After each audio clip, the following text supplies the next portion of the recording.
भर्गो देवस्य धीमहि धियो यो नः प्रचोदयात्। ॐ भूर्भुवः स्वः तत्सवितुर्वरेण्यं भर्गो देवस्य धीमहि धियो यो नः प्रचोदयात्। આજના સત્રની શરૂઆત કરતા એકવાર સસ્વરમાં ગાયત્રી મહામંત્રનું ઉચ્ચારણ કરીશું. બંને હાથ ગોદીમાં, આંખો બંધ, મન શાંત. ઉગતા સૂર્યના ધ્યાન સાથે ગાયત્રી મહામંત્ર.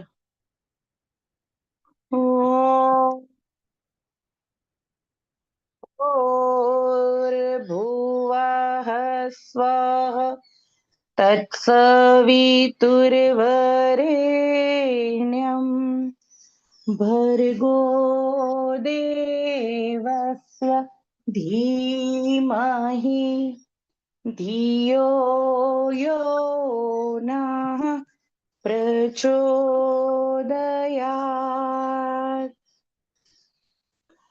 ઓમ ગુરુર્બ્રહ્મા વિષ્ણુ ગુરુરેવ મહેશ્વરઃ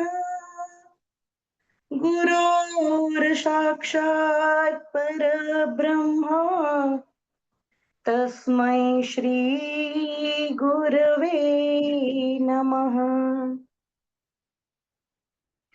અખંડ મંડલાકારં વ્યાપ્तं येन ચરાચરં તત્પદં દર્શિतं येन તસ્मै શ્રી ગુરવે નમઃ. ઓમ માયાતુ વરદે દેવી ત્ર્યક્ષરે બ્રહ્મવાદિની ગાયત્રી છંદસાં માતા બ્રહ્મયોનિર્નમોસ્તુતે બ્રહ્મયોનિર્નમોસ્તુતે. સર્વને જય ગુરુદેવ. આજ માની પાઠશાળા ગુજરાત 339માં એપિસોડની અંદર આપણે સૌ સાથે ભેગા થયા છીએ. માની પાઠશાળાનો મુખ્ય ઉદ્દેશ્ય જે શાંતિકુંજ હરિદ્વારથી આવઘડીએ સંસ્કારવાન પેઢી ગર્ભોત્સવ સંસ્કાર જે પ્લાનિંગ થી પેરેન્ટિંગ સુધી આ પ્રોજેક્ટ ચાલે છે. એના અંતર્ગત સમગ્ર ગુજરાતની જે ટીમ છે એ ટીમ ખૂબ સુંદર રીતે દરેક શનિવાર અને શુક્રવાર અને શનિવારના દિવસે દરેક ઉપઝોન પ્રમાણે પોતાના સુંદર સુંદર વક્તાઓ, સારા સારા શ્રેષ્ઠ વક્તાઓ દ્વારા શ્રેષ્ઠ વિષયો ઉપર માર્ગદર્શન મળે છે. સોમવારથી ગુરુવાર એક્ટિવિટી અને યોગ પણ આપણને બધાને મળતો રહે છે. તો માની પાઠશાળાનો પાછળનો ઉદ્દેશ્ય એ છે કે પરમ પૂજ્ય ગુરુદેવનું જે સ્વપ્ન છે મનુષ્યમાં દેવત્વ અને પૃથ્વી ઉપર સ્વર્ગનું અવતરણ. તો પૃથ્વી ઉપર સ્વર્ગનું અવતરણ ક્યારે થાય? તો કે દરેક મનુષ્યની અંદર જ્યારે આપણે દેવતાને જોઈ શકીએ, દેવને જોઈ શકીએ, જેને કહેવાય કે શિવ ભાવે જીવ સેવા, શિવ ભાવે જીવ સેવા. દરેક માણસની અંદર, મને કોઈ પણ માણસની અંદર ગાયત્રીની સાધના ગુરુદેવે સૌથી પહેલા આપી અને ગાયત્રીની સાધના અને ગુરુદેવના સાહિત્યના સ્વાધ્યાય પછી ગુરુદેવે એવું કહ્યું કે મનુષ્યમાં દેવત્વ ત્યારે આવે જ્યારે દરેક મનુષ્ય એ સામેની વ્યક્તિની અંદર મારા ગુરુને જોવે, શિવને જોઈએ, માં ગાયત્રીને જોવે. અને ગાયત્રી સાધના જ એ છે કે દરેક મનુષ્ય પોતાની અંદરના કસાય કલ્મશોને દૂર કરી શકે અને શ્રેષ્ઠતા તરફ આગળ વધે. ગાયત્રી મંત્રની સાધના છે. તો ગુરુદેવે પ્રથમ તો ગાયત્રી મંત્રની સાધના આપ્યા, પછી આપણને આ પ્રોજેક્ટ ઉપર દરેક કાર્યકર્તાઓને કાર્ય કરવા માટે એકદમ શું કહેવાય, આ જે પ્રોજેક્ટ છે ને એકદમ કુમળો પ્રોજેક્ટ જેને કહીએ ને એવું થાય. કારણ કે આ ગર્ભવતી માતાઓ સાથે જોડાવાનું જે સૌભાગ્ય છે એ બહુ ખરેખર માં અને સંતાનનો જે ગર્ભમાં બાળક, જે આપણા ગર્ભમાં જે બાળક છે સૌના, તો માં અને બાળકનો જોડાણ કેવું હોય છે, તો નાળ દ્વારા અતિ સૌમ્યતાથી એને બહુ શું કહેવાય, સૌમ્યતાથી એને આપણે જોઈ શકીએ અને એને એકદમ નરમતાથી એને સાચવી શકીએ. તો આ પ્રોજેક્ટ પણ એટલો જ કુમળો છે. ગુરુદેવે અમને સૌને આ પ્રોજેક્ટ ઉપર કામ કરવા માટે આવું સૌભાગ્ય અમને આપ્યું છે, એ માટે ખૂબ ખૂબ આભાર.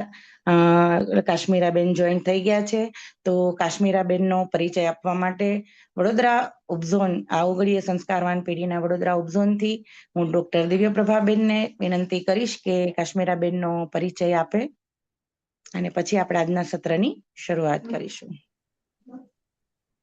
ખૂબ ખૂબ આભાર બેટા. જય ગુરુદેવ. આજનો આપણો 339મો માની પાઠશાળા ગુજરાતની, અને એમાં પણ બેને ખૂબ સુંદર આપણને એ વિશે જે લોકો નવા જોડાયા છે એ લોકોને સુંદર માહિતી મળી, એ બદલ ખૂબ ખૂબ આભાર. આપણા બધા વરિષ્ઠ પરિજનો, દેવ પરિજનો અને ગર્ભવતી માતાઓના હૃદય કમળમાં બિરાજમાન ચેતનાના મહાપ્રાણને નમન વંદન કરતા, ગર્ભમાં એ દિવ્ય શિશુ ખૂબ સુંદર માર્ગદર્શન લઈ કોઠાનું જ્ઞાન પ્રાપ્ત કરી એક દિવ્ય અભિનવ જગતની સ્થાપના માટે પોતાની માતા, પિતા અને પરિવાર દ્વારા જે સંરક્ષણ કરવામાં આવે છે, એની સાર સંભાળ લેવામાં આવે છે, એનું ધ્યાન લેવામાં આવે છે. અને ખૂબ સુંદર એક વાક્ય કે બાળક સ્કૂલમાં તો પછી જશે, પરંતુ એ માની પાઠશાળા દ્વારા ગર્ભમાં જ બધું જ્ઞાન લઈને આપણી સમક્ષ ક્યારે જન્મ લેશે. તો એવા દિવ્ય અદ્વિતીય પુણ્ય પવિત્ર આત્માઓના સ્વાગતની તૈયારીઓ માટે આપણે બધી જ ગર્ભવતી માતાઓ, જે લોકોને ઉત્કંઠા છે કે મારે આ રાષ્ટ્ર નિર્માણમાં દિવ્ય બાળકનો જન્મ કરવો છે, એવી બધી ગર્ભવતી માતાઓ અને પરિવાર સહિત જેઓ જોડાયા છે એમને વંદન સાથે આજના આપણા વક્તા તરીકે આપણી દીકરી, જેનો અમને ગર્વ ખૂબ થાય છે કે માતા પિતા તો પરિવાર સાથે જોડાયા છે, પરંતુ જો માતા પિતાની સાધના ફલિત થઈ, તો એ સાધનાના ફલ સ્વરૂપે જ્યારે બાળકો યુગ નિર્માણમાં લાગી જાય છે, એને અમે સેલ્યુટ કરીએ છીએ, ખૂબ વંદન કરીએ છીએ.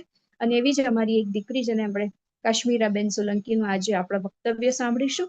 એઓ પોતે શૈક્ષણિક રીતે પોતે એન્જિનિયર છે, એમના પતિ ડોક્ટર છે, એમની દીકરી પણ હવે મેડિસિનમાં ભણી રહી છે.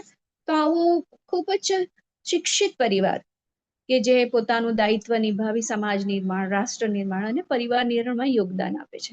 પણ એમનું વિશિષ્ટ યોગદાન એવું છે કે એમને પણ પ્રેરણા થઈ ગુરુદેવની જેમ, આપણને બધાને પ્રેરણા થઈ કે આપણે આવો ઘડે સંસ્કારવાન પેઢીના નિર્માણમાં આપણું યોગદાન આપીએ.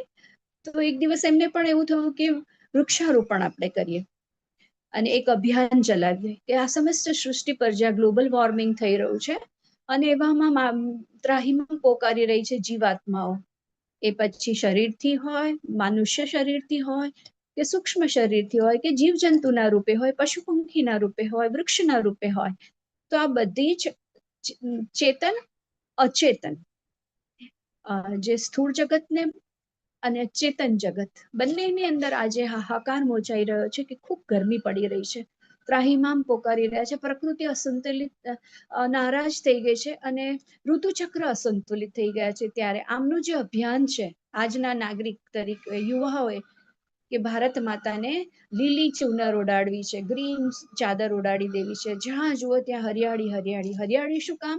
તો કે પ્રાણ ઉર્જાનું મહાપ્રાણ વૃક્ષો દ્વારા આપણને પ્રાપ્ત થવા જઈ રહ્યા છે. એવું આ સુંદર અભિયાન, જેવું દર રવિવારે, આજે હવે એમનો કદાચ 475મો રવિવાર હશે કે જેઓ અનવરત, ચાહે કોવિડ હોય, ચાહે વરસાદ હોય, ચાહે કોઈ પણ ઋતુની અંદર કોઈ પણ પ્રકારની ગડબડ હોય, પરંતુ આ યુવા ટીમ AWGP અખિલ વિશ્વ ગાયત્રી પરિવાર વૃક્ષારોપણ અભિયાનની અંદર, વૃક્ષ ગંગાની અંદર પોતાનું યોગદાન આપી રહ્યા છે. તો એવા આપણા આદરણીય વહાલી દીકરી હું કશ્મીરાબેનનું સ્વાગત કરીશ, પ્રાર્થના કરીશ કે ગર્ભસ્થ શિશુ માટે આ પર્યાવરણ કેટલું જરૂરી છે અને જેના નિર્માણ માટે માતાઓને આપણે પ્રોત્સાહિત કરીશું, માર્ગદર્શન આપીશું કે ગર્ભમાં તમારું બાળક કેટલું સુરક્ષિત છે. આ જે વાતાવરણ દૂષિત થઈ રહ્યું છે એમાં આપણા બાળકને સર્વાંગી વિકાસ માટે અને નૈસર્ગિક પ્રાણોની પ્રાપ્તિ માટે વૃક્ષારોપણ, વૃક્ષ ગંગા અભિયાન, બાળકના પ્રકૃતિ સંરક્ષણ દ્વારા ગર્ભસ્થ શિશુ આપણે શિક્ષણ આપીશું અને સંવાદ કરીશું. તો એવા સુંદર વિષય સાથે આપણી સાથે પ્રસ્તુતિ માટે આદરણીય કશ્મીરાબેનનું આપણે સ્વાગત કરીએ છીએ. આપ અહીંયા ઉપસ્થિત થશો અને આજનો કાર્યક્રમ આપ શરૂ કરશો. અમને ખૂબ જ ગર્વ થાય છે જ્યારે અમારી દીકરીઓ આ મોટા મોટા અભિયાન ચલાવે છે. તો એ સાથે એની વિશેષતા બીજી એ છે કે એ લોકો, ગુરુદેવ કહે છે હું વિચાર છું, મારા વિચારોને ઘર ઘર સુધી પહોંચાડો.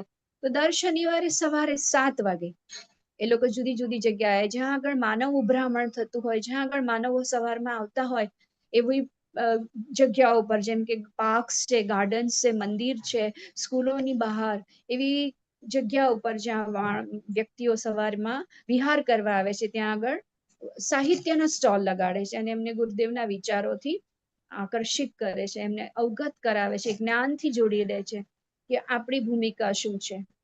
તો એક વિશેષ હજી એમની વધારે વિશેષતા છે કે જે જાણીને આપણને ખૂબ આનંદ થશે કે આજનો યુવાન કેટલો સમજદાર છે. બધા જ યુવાનો સાથે બેસીને સ્વાધ્યાય કરે છે, સાધના કરે છે, ગુરુદેવની કોઈ પણ એક પુસ્તક લે છે જેનું સ્વાધ્યાય કરવામાં આવે છે અને એમનું નિયંત્રણ એમની માતા ઉષાબેન સોલંકી કરે છે અને એમને માર્ગદર્શન આપે છે. તો આટલા સુંદર અભિનવ જગતના વિશિષ્ટ નાગરિકોને આપણે ખૂબ હૃદય કમળથી વંદન કરી આજના કાર્યક્રમમાં આપણે એમને ઉપસ્થિત કરીશું. તો કશ્મીરાબેનને સ્ક્રીન શેર કરાવશો. કશ્મીરાબેન ઉપસ્થિત થશો અને આજનું આપણું જે વક્તવ્ય છે પ્રસ્તુત કરશો. જય ગુરુદેવ બેટા. કશ્મીરાબેન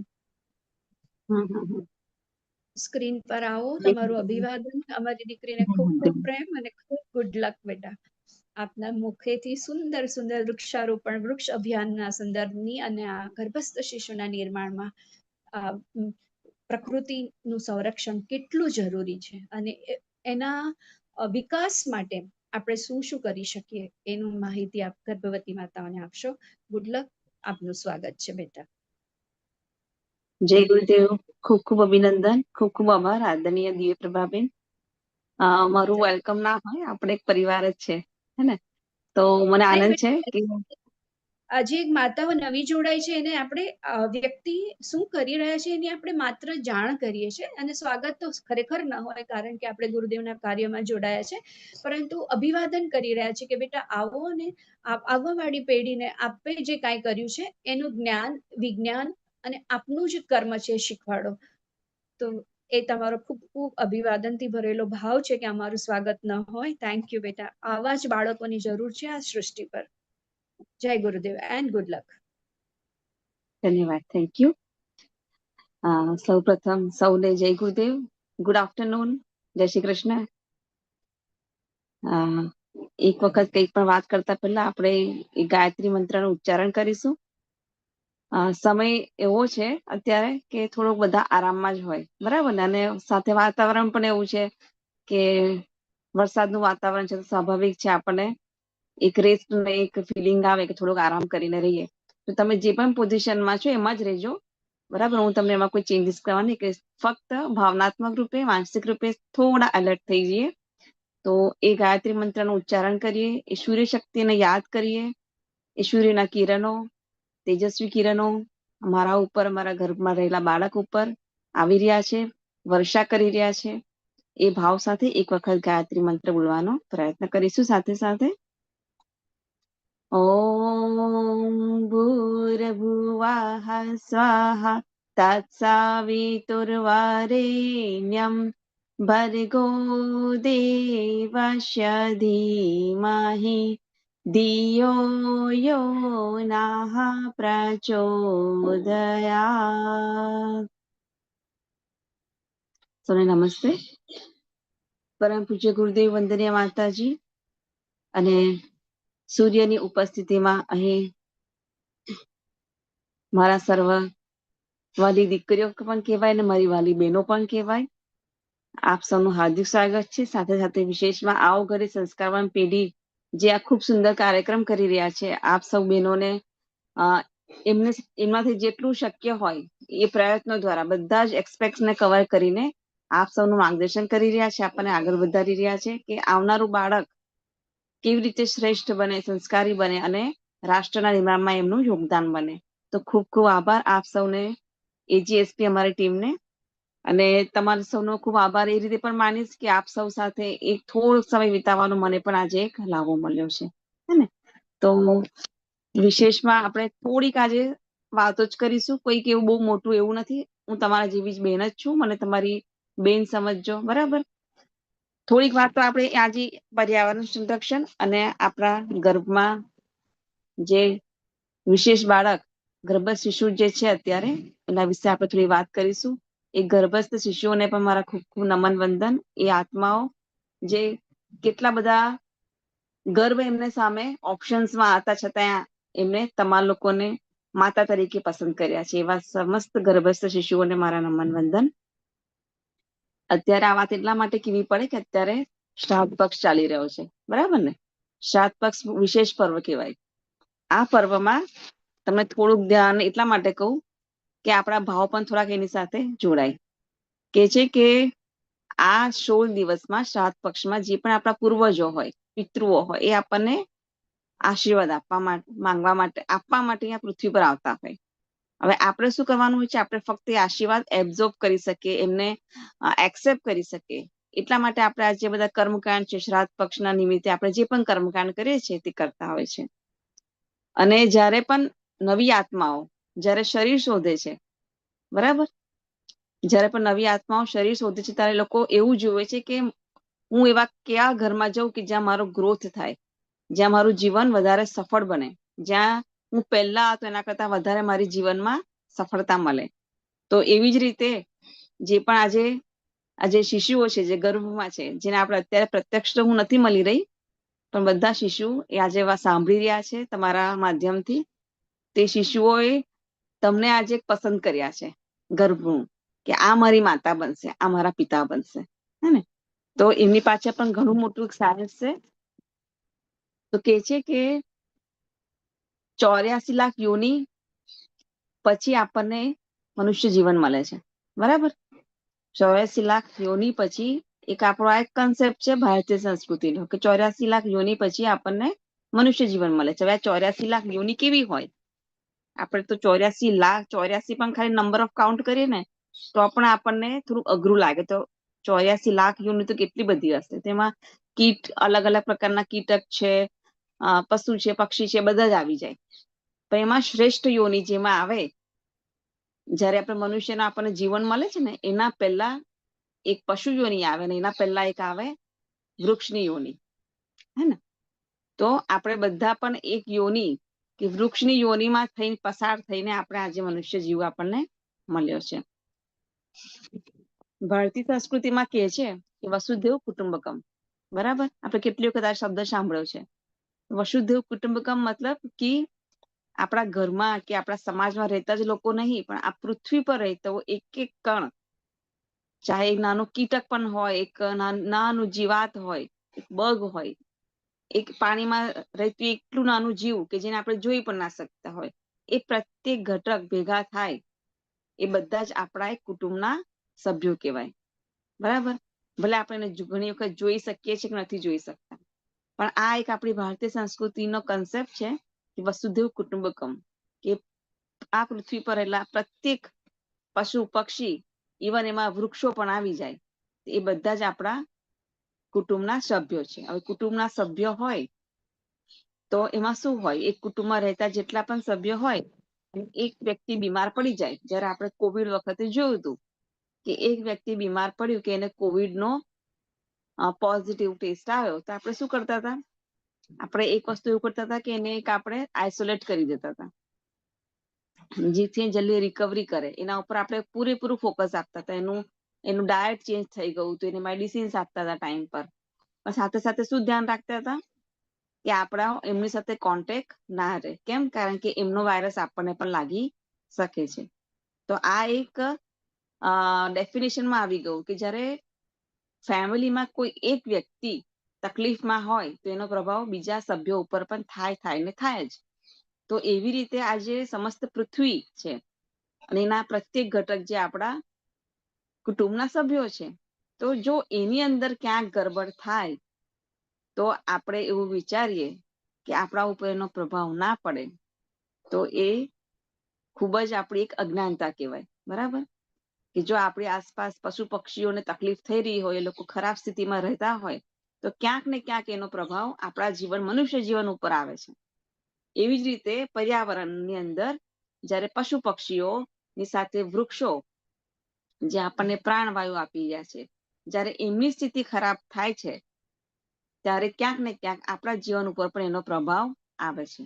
બરાબર? જે આપણે કોવિડના માધ્યમથી સમજ્યું કે આપણો એક સભ્ય, આપણું એક વૃક્ષ, પર્યાવરણનું એક અંગ વૃક્ષ છે. બરાબર? નદી છે, હવા છે, આ બધા જ પર્યાવરણના ઘટક આવી જાય. પંચતત્વો કહીએ છીએ ને આપણે, જલ, વાયુ, આકાશ, અગ્નિ, પવન, હે ને? તો એમાં આ જે વૃક્ષ છે એ પણ એમાંનું એક ઘટક આવી ગયું. તો જ્યારે આ તત્વોની અંદર ક્યાંક ગરબડી થાય, જ્યારે વાયુ દૂષિત થાય, જ્યારે પાણી દૂષિત થાય, જ્યારે પાણી અને વાયુને સ્વચ્છ કરનારા વૃક્ષોને કાપવામાં આવે, તો ક્યાંક ને ક્યાંક આપણા મનુષ્ય જીવન ઉપર પણ એનો પ્રભાવ પડે છે. અને સાથે સાથે આજે પૃથ્વી પર જે બાળક હજુ સુધી જન્મ નથી લીધા, એની ઉપર પણ ક્યાંક ને ક્યાંક પ્રભાવ પડે. પડે કે ના પડે? પડે ને? આ સીધો કોન્સેપ્ટ એટલા માટે સમજાઈ રહ્યા છે કે આપણને ઘણી વખત થાય કે પર્યાવરણ અને ગર્ભસ્થ શિશુ એમાં શું કનેક્શન હોય? સાચી વસ્તુ છે, કોઈ વખત ના જ સમજમાં આવે કે એમાં શું કનેક્શન હોય. બસ આમાં કનેક્શન એ રીતનું છે કે ક્યાંક આજે આપણે શરદી ખાંસી કે વાયરલ થી આપણે પરેશાન થઈ રહ્યા છે, તો ક્યાંક ને ક્યાંક બાળક પણ અંદર પરેશાન થઈ રહ્યું છે, હે ને?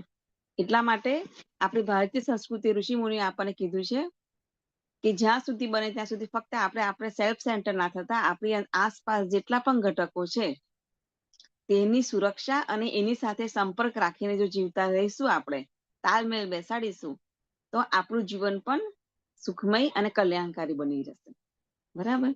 તો આપણે તમારી સાથે થોડી વાતો કરતા પહેલા તમારી સાથે થોડા વિડીયો પણ હું શેર કરીશ, એ પણ આપણે જોઈશું. બહુ મોટી મોટી વાતો નથી કરવી. તમને થશે કે આજે આ સબ્જેક્ટ છે તેમાં અમે શું કરી શકીએ. બરાબર? બધાને જ ખબર છે કે અત્યારે પર્યાવરણની તકલીફો છે. અત્યારે જે રીતનો વરસાદ, 7 પક્ષમાં કોઈ દિવસ વરસાદ હોય ના. બરાબર? અત્યારે કેવો સમય હોય? આકરો તાપ હોય. અને આ સમયમાં આપણે બધા શું કરતા હોય કે દિવાળીની પ્રિપરેશન માટે આપણે ઘરની સાફ સફાઈ કરતા હોય. 2 દિવસ પછી નવરાત્રી છે, હે ને? પણ અત્યારે તમે શું જુઓ કે 7 પક્ષમાં પણ વરસાદ છે, નવરાત્રીમાં પણ વરસાદ થઈ શકે છે. તો આખું જે ઋતુચક્ર છે એ ઇમ્બેલેન્સ થઈ ગયું છે. ઋતુચક્ર ઇમ્બેલેન્સ થયું છે તો આપણા શરીર પર પ્રભાવ પડે કે ના પડે? અત્યારે જે ભાદરવાનો જે મહિનો છે, શારદીય નવરાત્રી જે આવશે, એમાં પ્રકૃતિ એનું એટલું રૌદ્ર સ્વરૂપ ધારણ કર્યું છે. જો તમે થોડું ધ્યાન આપશો તો આજુબાજુમાં ખ્યાલ આવશે કે આપણા બધાની અંદર પિત્ત પ્રકૃતિ વધી ગઈ હશે. ક્યાંક ને ક્યાંક અચાનક એસિડિટી થઈ જાય, ક્યાંક વર્ટિગો આવી જાય, ક્યાંક માથું દુખવા લાગે, હે ને? એનું કારણ એ જ છે કે આપણી જે આસપાસનું જે વાતાવરણ છે, જે પ્રકૃતિ છે, પર્યાવરણ છે, એનો પ્રભાવ સીધો આપણા શરીર ઉપર પડે છે અને મન ઉપર પણ પડે છે. તો જો આપણે સ્વસ્થ રહેવું હોય શારીરિક રીતે અને માનસિક રીતે, તો આપણા પ્રયત્ન એટલા હોવા જોઈએ કે આપણી આસપાસ જે પણ પર્યાવરણ છે એમાં હવા આવી જાય, પાણી આવી જાય, વૃક્ષો આવી જાય, નાના નાના છોડ, જીવજંતુઓ કે આસપાસના પ્રાણીઓ. આપણે બધા તો બહુ મોટું ના કરી શકીએ કારણ કે આપણે ગૃહસ્થ છે. આપણે કઈ મોટું કે સમાજની ક્રાંતિ તો કેવી રીતે લાવી શકીએ? આપણે તો ઘરની જવાબદારી છે. બરાબર ને? પણ છતાં આપણા ઉપર તો પ્રભાવ પડી જ રહ્યો છે આ બધી વસ્તુઓ નેગેટિવનો. તો આપણે શું કરી શકીએ કે આપણે પણ સ્વસ્થ રહીએ, સાથે આપણું જે બાળક છે એ પણ સ્વસ્થ રહે, હે ને? તો થોડાક ટિપ્સ છે એ પણ હું તમને કહીશ કે આ પરિસ્થિતિમાં આપણે શું કરી શકીએ. તો સૌથી પહેલા તો તમારા બધાના જયારે 3 મહિના પછી જે સંસ્કાર કરવામાં આવ્યા હતા, બરાબર, ગાયત્રી પરિવારમાં, એમાં તમને એક કાઢો પીવડાવીએ છીએ આપણે, એક ઔષધિ કહે છે એને. એમાં વડની વળવાઈઓ હોય છે, પીપળની કુપળો હોય છે, અને ત્રીજું શું હોય છે? કોઈકને યાદ હોય તો કેજો. બોલો. ગળો. ગળો. યાદ આવ્યું બધાને? થોડુંક કડવું ઓછમાં મારતું હશે. તો આ 3 ઔષધિ વિશેષમાં તમને પીવડાવવામાં આવે છે. હવે એ વખત તમે પીધી તો પીધી પછી તમે ફરી વખત પીધી ને, કે ફરી વખત એનો ટ્રાય કર્યો કે આના પર કંઈક કશું કરી શકીએ? તો એ 3 ઔષધિ જ કેમ સિલેક્ટ કરવામાં આવી? એ 3 ઔષધિનો જ અર્ક કેમ પીવડાવવામાં આવ્યો? તમે લીમડાનો રસ કેમ ના પીવડાવવામાં આવ્યો? કોઈ દિવસ વિચાર્યું છે? લીમડાનો રસમાં પીએ છે આપણે ચૈત્ર મહિનામાં, બરાબર? એન્ટીબેક્ટેરિયલ છે, એન્ટીફંગલ છે, તેનો જ્યુસ કેમ ના પીવડાવવામાં? આ 3 વિશેષ વનસ્પતિનો પીવડાવવામાં આવ્યો. એની પાછળ આપણા ઋષિ મુનિઓએ ખૂબ જ સરસ એક આ બધી સિસ્ટમ બનાવીને ગયા છે કે વડનું વૃક્ષ કેવું હોય છે? ઘટાદાર હોય છે, બરાબર? એના રૂટ્સ જમીનમાં ઊંડે સુધી ગયેલા હોય છે અને ફેલાય છે. પ્લસ જ્યારે પણ એ વડની વળવાઈઓ જ્યારે જમીનમાં ટચ થાય તો ત્યાંથી એક નવું વૃક્ષ બની જાય છે, બરાબર? આપણા કબીર વડમાં ગુજરાતમાં તો બધાને ખબર છે કે કબીર વડનો કન્સેપ્ટ, કે એક વડમાંથી એટલું મોટું કબીર વડ બની ગયું, વન બની ગયું, બરાબર? તો એ આ જે વડ છે એની વિશેષતા શું છે કે એ કોઈ દિવસ સ્વાર્થથી કામ કરતું નથી. જ્યાં પણ એની વડવાઈઓને થોડોક પણ એનું પોષણ મળે તો એને પણ એક સ્વતંત્રતા આપે છે કે તું તારામાંથી પણ નવું વૃક્ષ બને, હે ને? બીજી વસ્તુ કે એ વૃક્ષ, વડનું વૃક્ષ છાંયડો તો આપે જ છે, બધા જ વૃક્ષો છાંયડો આપે છે, પણ સૌથી વધારે પશુ પક્ષીઓ એની અંદર એમનું સંરક્ષણ પ્રાપ્ત કરે છે, બરાબર? ચકલીનો માળો કરે છે, ઘણા બધા પક્ષીઓ વડનો ઝાડ વધારે પ્રિફર કરશે, હે ને? સાથે સાથે કારણ કે એની ઉપર ટેટા પણ આવે છે જે એ લોકોને એને ભોજનમાં સહાયક બને છે. બીજી વડની વિશેષતા શું છે? વિશાળતા, બરાબર?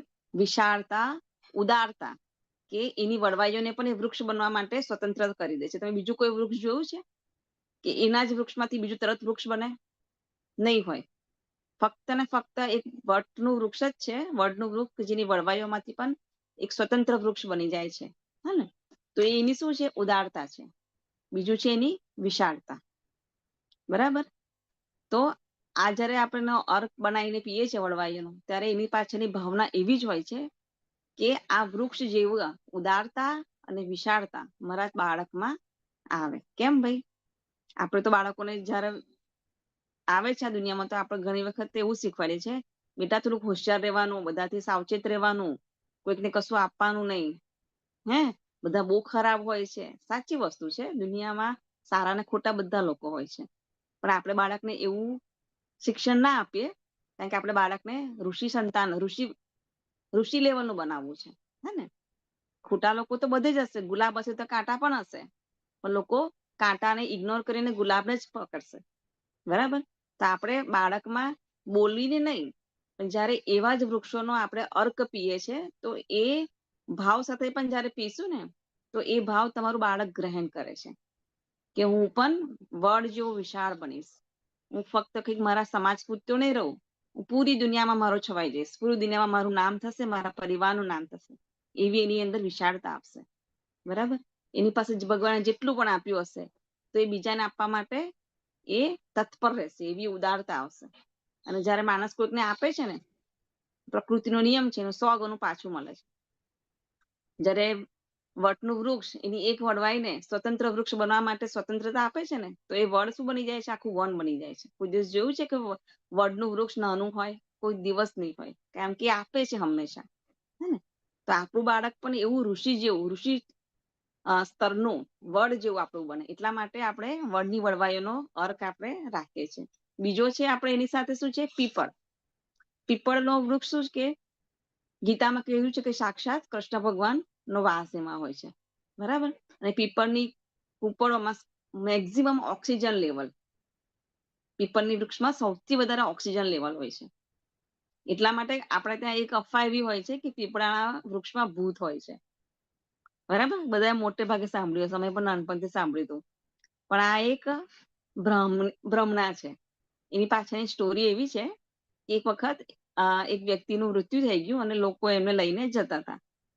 એટલે એ વખતે ગામડામાં વૈદ્ય પાસે તપાસ કરાવી તો વૈદ્યને લાગ્યું કે શ્વાસ બહુ ચાલતા નથી, ધીમા ચાલી રહ્યા છે અને આ વ્યક્તિ મૃત થઈ ગઈ છે. એટલે એને મૃત જાહેર કર્યા અને એને લઈને એ લોકો સ્મશાને જતા હતા.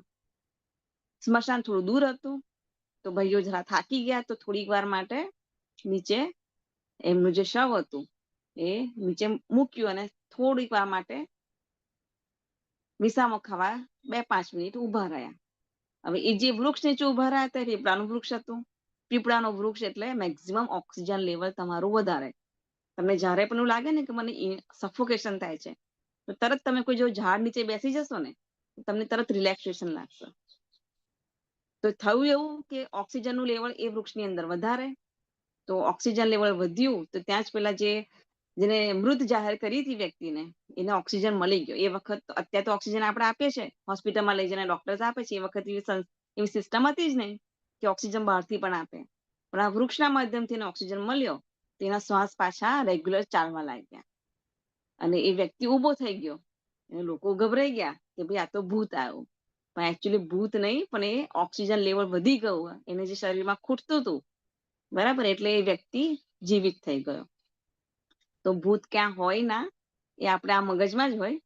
તો બીજું એટલા માટે પીપળાના વૃક્ષની તમે કૂંપળો આપે છે કે એનામાં જેટલી પ્રાણવાયુ છે એટલું જ પ્રાણ તત્વ એટલે જીવવાની જીજીક્ષા.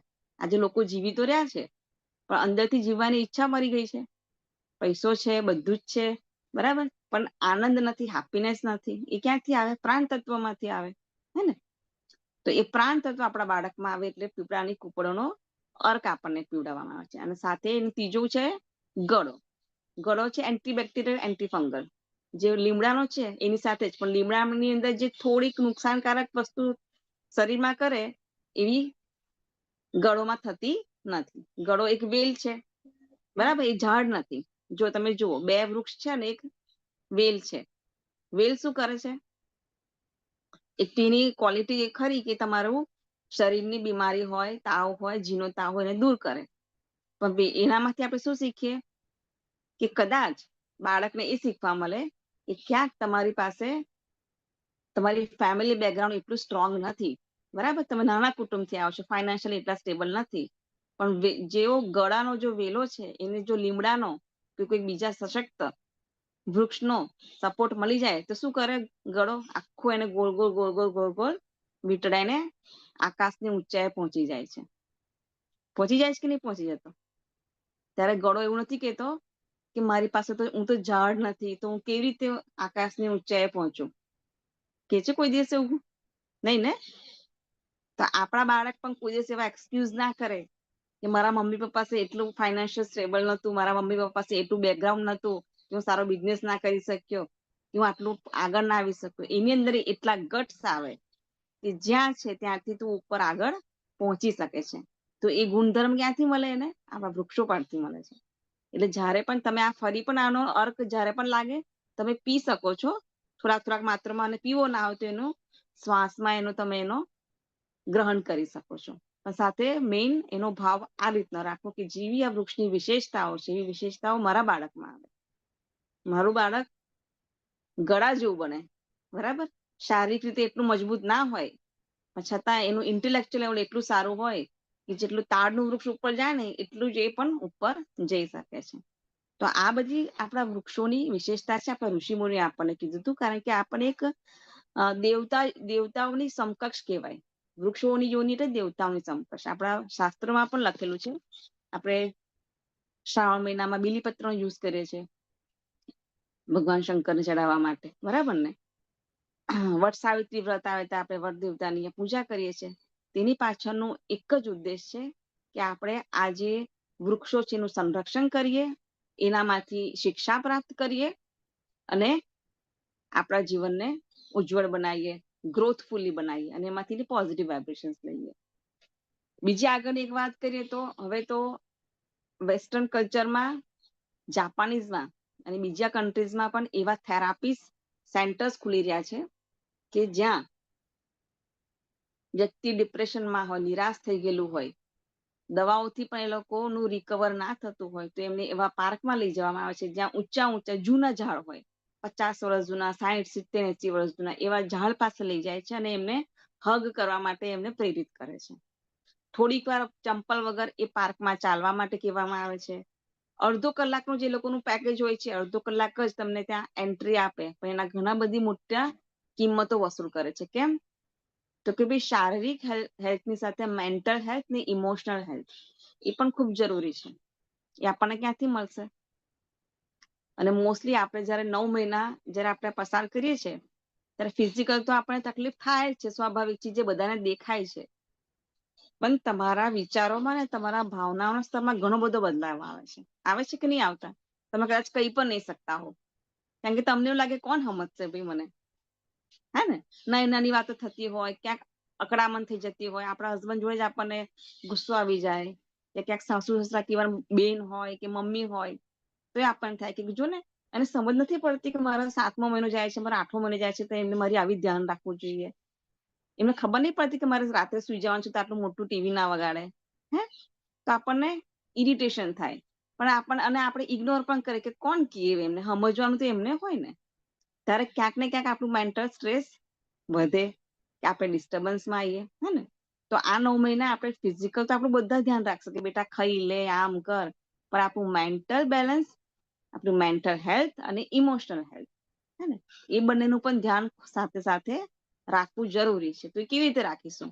તો આપણા રૂટીનમાં જ આપણે એડ કરવાનું છે. કેવી રીતે એડ કરીશું? જે મેં તમને કીધું કે બહારના દેશોમાં મેન્ટલ અને ઇમોશનલ હેલ્થ તમારી સારી રહે, વધારે સારી ડેવલપ થાય, એના માટે આવા પાર્કમાં તમને લઈ જવામાં આવે છે. તો આપણો તો ભારત દેશ એવો છે કે આપણા આસપાસ જ આપણને એટલા સરસ વૃક્ષો મળી જાય. ઇવન આપણી ગવર્મેન્ટ એટલા બધા સરસ પાર્ક બનાવેલા છે, પણ આપણે ત્યાં જતા નથી. અને જયારે જઈએ છીએ છતાં એનો કેવી રીતે સદુપયોગ કરવાનો, હે ને, એ આપણે શીખવાનું છે. જેમ મેં તમને કીધું કે ક્યાંક પણ તમને જો વડનું ઝાડ મળે ને તો 10 મિનિટ એની નીચે બેસજો, બરાબર? કશું જ નહીં, તમારા મનની વાત, તમારે જે હોય ને એ તમારે ઝાડ સાથે વાત કરી દેવાની. કે છે કે ઝાડ જેટલું ઊંચું જાય ને, તમે તમારા મનની વાત ઝાડને કહેશો ને તો એ ઝાડ એ વાત તમારા બ્રહ્માંડમાં મોકલી દે છે. એ સિગ્નલ્સ તમારા બ્રહ્માંડમાં જાય, ડાયરેક્ટ કનેક્શન. તમારી પોઝિટિવ એનર્જી, જે તમે ઈશ્વર કહો, ભગવાન કહો, ખુદા કહો, જીસસ કહો, જે પણ કહો, એ ઉપરની જે કોસ્મિક એનર્જી છે એની સાથે કનેક્શન તમારું કોણ કરાવે? વૃક્ષ કરાવે. કારણ કે વૃક્ષના રૂટ્સ પાતાળ લોકથી લઈને આકાશ લોક સુધી છવાયેલા છે, બરાબર? આમાં કોઈ જ લોજિક નથી કે કોઈ જ મારે તમે સમજાવવું નથી, આ દેખીતું સત્ય છે. વૃક્ષના મૂળ પાતાળ લોકથી લઈને ઉપર આકાશ સુધી છવાયેલું છે આખો વૃક્ષ, બરાબર? તો તમારે તમારા મનની વાત કરવી હોય તો દેવી વૃક્ષો પાસે જઈને તમે બેસો, તમારા મનની વાત કરો ને તમારા વાત સીધી ઉપર પહોંચી જશે, બરાબર? એના માટે તમે વટના વૃક્ષો છે, પીપળો છે, બીલીપત્ર છે, ગુલર કે છે, બરાબર, ઉમેળો કે છે. ઉત્તર પ્રદેશ બાજુ તો ગુલરના વૃક્ષને વિશેષ પ્રમાણે વિષ્ણુ ભગવાનની પ્રતિમા કહેવાય, ગુલરનું વૃક્ષ. તો એને ફરતે પાણી આપીને પોતાની વ્યથા કહે છે. એવી ઘણી બધી વાર્તાઓ છે. તો આપણે આપણા જ્યાં દેવી વૃક્ષો છે, જ્યાં પણ તમને લાગે કે બીજું કશી ના ઓળખાણ હોય ને, તો વડનું વૃક્ષ તો આપણને દેખાઈ જ જાય, પીપળો દેખાઈ જાય, બેલપત્ર દેખાઈ જાય. 3 વૃક્ષોનું તો આઈડેન્ટિફાઈ કરી શકો. તો જ્યાં પણ આવા વૃક્ષો મળે ને તો એના છાયામાં બેસો 10 મિનિટ. દિવસમાં 10 મિનિટ એવી કાઢજો તમે કે આવા વૃક્ષોની છાયામાં બેસો અને પોતાના મનની વાતો કરો. અને કદાચ કશું જ ના કેવી હોય તો શાંતિથી બેસો, તમારા જે ભગવાન છે એને જપ કરો. અને એને પણ કશું જ ના કરવું હોય તો પોતાના બાળક સાથે વાત કરો એ વખતે, કે જો બેટા, જો દીકરા, હું આજે વડના વૃક્ષ નીચે બેઠી છું, આજે હું બેલપત્રના વૃક્ષ નીચે બેઠી છું. બેલપત્રનો ઉપયોગ તો આવી રીતે થાય છે. તમને જે ભાવ, આપણે કોઈ જેવી સિસ્ટમ નથી કે આ રીતે જ વાત કરવાની. એક નાનું બાળક પોતાની મા સાથે કેવી કાળીગીલીમાં વાત કરે, એવી રીતે તમારે તમારા મન સાથે, તમારા બાળક સાથે વાત કરવાની. 10 મિનિટ આવી રીતે ટાઈમ, ક્વોલિટી ટાઈમ કહેવાય એને, પર્યાવરણ સાથેનો ક્વોલિટી ટાઈમ. ક્વોલિટી ટાઈમ તમે કાઢો, પછી તમે ઘરે આવો તો જુઓ કે વિધિન વીકમાં તમે જો એક રિપીટ પ્રોસીજર કરશો ને તો તમારી અંદર એક ખૂબ જ સકારાત્મક ચેન્જીસ આવશે. સાથે સાથે શારીરિક અને માનસિક ને ઇમોશનલ લેવલની જે પણ સ્ટ્રેસ હશે ક્યાંક ને ક્યાંક, જે આપણે કહી ના શકતા હોય ને ક્યાંક ને ક્યાંક આપણને ડિસ્ટર્બ કરતા હોય, તો ધીરે ધીરે ધીરે રિમૂવ થઈ જશે, હે ને? તો આવા બધા પ્રયોગો છે. કારણ કે મેં તમને કીધું કે વૃક્ષો, જ્યાં જેટલી વૃક્ષોની હરિયાળી હશે ને, આ એક પ્રૂફ થઈ ગયું છે સાયન્ટિફિકલી, કે જ્યાં હરિયાળી વધારે હશે ને ત્યાં સ્ટ્રેસ લેવલ ઓછું હશે, અને જ્યાં હરિયાળી ઓછી હશે ત્યાં સ્ટ્રેસ લેવલ વધારે હશે. તમે જતા રહો આ બાજુ, દિલ્હી બાજુ, બરાબર, આખું સરસ, ઘણી બધી સરસ મોટી મોટી બિલ્ડિંગો ને મોલ્સ ને ઘણું બધું છે, પણ ત્યાં સૌથી વધારે ખરાબ છે તો ત્યાં વૃક્ષોનું નિકંદન સૌથી વધારે થયેલું છે અને ત્યાંની હવા સૌથી દૂષિત છે. એટલે ત્યાં રહેતો માણસ ઓટોમેટિક બીમાર થાય છે અને સ્ટ્રેસમાં રહે છે. આ ત્યાં પ્રૂફ થઈ ગયેલું છે, હે ને? અને એટલા માટે અમુક વૃક્ષો કે જે કાર્બન ડાયોક્સાઇડ વધારે શોષી ના શકતા એવા વૃક્ષો પણ લગાવવાનું દિલ્હીમાં તો બંધ કરી દીધું છે. કે ભાઈ એવા જ વૃક્ષો લગાવવાના કે જે સૌથી વધારે, જે પીપળો છે, વડ છે, એવા જ વૃક્ષો લગાડો જેથી એર ક્વોલિટી, આપણે ટીવીમાં પણ આવે છે ન્યૂઝમાં કે બધા અલગ અલગ સ્ટેટની એર ક્વોલિટી કેવી છે, હે ને? આપણે જોઈએ છે. તો એ એર ક્વોલિટી કશું જ નથી. એને આપણે જોઈએ કે જે આપણે પ્રાણાયામના માધ્યમથી હવા લઈએ છે, પણ અસલમાં છે એનું સૂક્ષ્મ સ્વરૂપ છે એનું પ્રાણ તત્વ. જ્યાં પણ એ પ્રાણ તત્વ આપણે એવા વાતાવરણમાં લઈશું જ્યાં નેગેટિવિટી વધારે હોય, જ્યાં હરિયાળી ઓછી હશે, તો એ પ્રાણ તત્વ આપણા શરીરમાં આવશે ને આપણા શરીરને પણ નુકસાન કરે છે. તો આ પ્રૂફ થઈ ગયેલું છે કે જ્યાં પણ હરિયાળી વધારે હશે ત્યાં ભાવનાત્મક અને માનસિક ગ્રોથ વધારે સારો થશે. અને એનું તમને ઉદાહરણ તરીકે જોવું હોય તો માતા સીતાએ લવ કુશનું જે પાલન પોષણ કર્યું હતું તો ક્યાં કર્યું હતું? કહેશો તમે? વનમાં કર્યું હતું, હે ને? 5 પાંડવો પણ જયારે વનમાં હતા તો એ લોકોની જે તપની શક્તિ કહો કે એમને જે આગળ વધવા માટે જે પણ સૂત્રો મળ્યા, ક્યાંથી મળ્યા? એમને વનમાંથી મળ્યા. ભગવાન કૃષ્ણનો જન્મ તો મથુરામાં જેલમાં થયો હતો, પણ એનું બાળપણ ક્યાં વીત્યું? વનોમાં, વૃંદાવનની ગલીઓમાં, હે ને? તો એ પ્રૂફ કરે છે કે જ્યારે મનુષ્ય પ્રકૃતિની ગોદમાં વધારે રહેવાનો પ્રયત્ન કરશે, એની સાથે તાલમેલ બેસાડશે, એ પણ આપણો જ એક પરિવારનો સદસ્ય છે, એ ભાવ સાથે જો રહેવાનું શરૂ કરશે તો પ્રકૃતિની જેટલી પણ સંપદા છે એ બધી જ મનુષ્યને આપવા તૈયાર છે. ફક્ત આપણે એને લેવા માટે તૈયાર રહેવાનું છે, હે ને? આપણે આપણા ઘર પાસે કોઈક આવે એમેઝોન નું બોક્સ લઈને અને આપણે દરવાજો ના ખુલે તો એ આપણને કેવી રીતે આપી શકે? તો પ્રકૃતિ તો આપવા તૈયાર છે, પણ આપણે આપણો દરવાજો ખોલવો પડશે, હે ને? એ આપણે દરવાજો ખોલીશું ત્યારે આપણને એ બધી સંપદાઓ, પ્રકૃતિની જે પણ વિશેષ સંપદાઓ છે તે આપણને મળશે. કારણ કે આપણે બાળકોને કઈક પ્રવચનથી કે વાતોથી એને એક સારા વ્યક્તિ નહીં બનાવી શકીએ. એને એવા લોકોના સંપર્કમાં લાવવા પડશે. ઋષિ મુનિ ક્યાંથી આપણે લાવવા જઈશું સંપર્કમાં? કહો તમે મને, ક્યાંથી ઋષિ મુનિઓ લાવીશું કે આપણા બાળકોને એમના સંપર્કમાં લાવીએ? ઋષિ તુલ્ય વૃક્ષો આપણી સાથે છે, તો એમના સંપર્કમાં લાવીશું તો એ ઋષિ તુલ્ય જે ભાવ સંવેદના છે, જે વૃક્ષોમાં છે, એ આપણું બાળક ગ્રહણ કરશે. કારણ કે અત્યારે બાળક સૂક્ષ્મમાંથી સૂક્ષ્મ તરંગો એબ્ઝોર્બ કરવા માટે રેડી છે. ફક્ત આપણે ત્યાં એને એ પરિસ્થિતિમાં લાવવાનું. બરાબર? તમને મારી વાત થોડી સમજમાં આવે છે? એ મને થોડુંક કાં તો હેન્ડરેસ થી કહેજો, અને કદાચ બોર થતા હોય તો પણ કહેજો. હું તમારી બહેન જ છું. હું ફક્ત જે અમે લોકોએ અનુભવ્યું છે એ જ તમારી સાથે શેર કરીએ છીએ, હે ને? ખૂબ જ સરસ, કોઈ બોરિંગ નથી બેટા. વેરી ઇન્ટરેસ્ટિંગ અને લોજિકલી સ્ટેપ બાય સ્ટેપ આપણે આગળ જઈ રહ્યા છે. જે ઓકે, આ લોકો ગર્ભ સંસ્કારમાં કરી રહ્યા છે, પણ એને વિશાળતાથી તું સમજાવી રહી છું, તમે સમજાઈ રહ્યા છો, એટલે બોર થવાનો કારણ વિષય નથી, પણ ઇટ ઇઝ વેરી ગુડ. હા, કન્ટિન્યુ કરો. કોઈનો કે મારી પણ અભિગમ ફરજમાં હોવો છે કે નથી. બેનો તમે બોર ના થાવ. કારણ કે આ તમે અત્યારે હા, વિશેષ સમય કાઢી રહ્યા છો, બરાબર? તમે તમારી જગ્યાએ કોઈ બીજું હોત બેનો તો અત્યારે મૂવી ને વેબ સિરીઝ જોવા પણ બેસી શકતા હતા. તમે તમારા મનના મરજીના માલિક છો, છતાં પણ તમે નક્કી કરીને આવ્યા છો કે અહીંયાથી અમારે કંઈક વિશેષ લેવું છે, તો મારી ફરજમાં આવે કે તમારા સમયનું તમે જો યોગદાન આપો છો એમાં તમને કંઈક મળે, હે ને? તો આગળ વધીએ. ખૂબ હા, ખૂબ ધન્યવાદ. બધાના તે જ વાંચી લીધા હશે કે ખૂબ જ હા, મજા આવે છે. બધાને બહુ ફાઇન હમ, ફાઇન રિવ્યુઝ આવી રહ્યા છે બેટા. Thank you so much. પણ બસ, કન્ટિન્યુ કરો. બહુ ફાઇન. પ્લીઝ. સરસ. બરાબર. તો હા, આપણે એવું નથી કહેતા કે આપણે ઘણું બધું કે ક્રાંતિ લાવી દઈએ અને બહુ જ વૃક્ષો વાવીએ અને આ કરીએ, પણ આપણે આ સ્ટેજમાં ઇવન આપણે ત્યાં બાળક આવી જશે એ પછી પણ આપણે શું કરી શકીએ કે જેથી પર્યાવરણ સંરક્ષણમાં સાથે સાથે આપણું બાળકમાં પણ એવા દિવ્ય ગુણો ડેવલપ થાય. આપણે બંને ધ્યાન રાખવાનું છે, બરાબર? તો પર્યાવરણમાં બેઝિક 3 વસ્તુ હોય, પી પી પી 3P. હા, બેનનો પ્રશ્ન છે, વડ અને પીપળાનું બોન્સાઈ ઘરે ઉગાડી શકાય? પણ મને એમાં બહુ શ્યોરિટી નથી. પણ મને બોન્સાઈનો કન્સેપ્ટ એવો છે કે બોન્સાઈ એટલે કે એવું કે કોઈ પણ વિશાળ વૃક્ષ હોય એનું નાનું સ્વરૂપ કરી દેવાનું, બરાબર. તો જે લીલીપુટ જેવું છે ને, નાના લીલીપુટમાં આપણે સ્ટોરી સાંભળતા કે નાના નાના મનુષ્ય હોય, બોના મનુષ્ય. તો મને કોઈકે એવું કીધું તું. હા, ઉઘાડી તો શકાય, મને બહુ વધારે એમાં કન્સેપ્ટ નથી એટલે હું ક્લેરિટીથી ના કહું. પણ મને કોઈકે એવું કીધું હતું કે વાસ્તુશાસ્ત્ર પ્રમાણે ઘરમાં ના રાખો તો સારું, બીકોઝ કે જે વૃક્ષ મોટું થઈ રહ્યું છે ને નોર્મલી, જેની પ્રકૃતિ છે વિશાળ થવાની, એને આપણે નાના બનાવી દીધા છે આપણી બુદ્ધિ તત્વથી. તો ક્યાંક ને ક્યાંક એ વાઇબ્રેશન્સ આપણી ગ્રોથમાં અટકાવે ના. આ એક મને કોઈએ કીધું હતું, પણ હું તમને એવું સત્ય સાથે કોઈ તર્ક સાથે ના કરી શકું, બરાબર.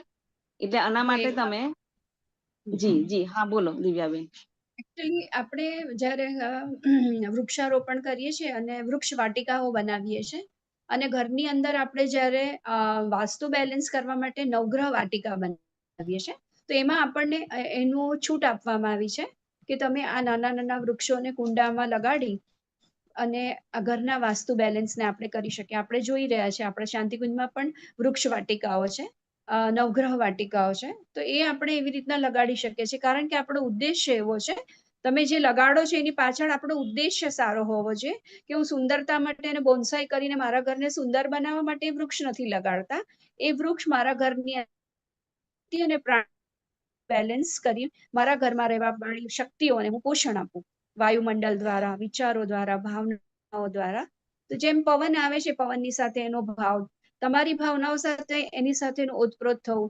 તો આ એક વિનિમય છે વાતાવરણ સાથે, પ્રકૃતિ સાથેનો આપણો ભાવનાઓનો સંવાદ છે, ભાવનાઓનો વિનિમય છે. એટલે તમે કુંડામાં એને લગાડી શકો છો અને એને સન્માન આપવા માટે અવશ્ય રોજ જળ ચડાવો અને દીવો અગરબત્તી કરી એનું સન્માન કરો. એ રીતે આપણે ઘરમાં વૃક્ષો ઉગાડી શકીએ. તો જે ભાઈએ વાસ્તુ બેલેન્સને કીધું હશે, તો એની વાત સાચી છે કે વૃક્ષને આપણે રોકી ન શકાય એના ગ્રોથને, પરંતુ આપણો ભાવ કેવો છે કે પ્રકૃતિ સંતુલિત કરી ઘરના બાળકોને વૃક્ષારોપણ વિશે, વૃક્ષો બાબતે ઓળખાણ આપવા માટે અને વાસ્તુ બેલેન્સ કરવા માટે નવગ્રહ વાટિકાઓ બનાવી એમને સમજણ આપી આપણે એમને આદર સન્માન સાથે રોજ અભિવાદન કરીએ છીએ ધૂપ દીપ અને પોષણ દ્વારા. તો તમે લગાડી શકો.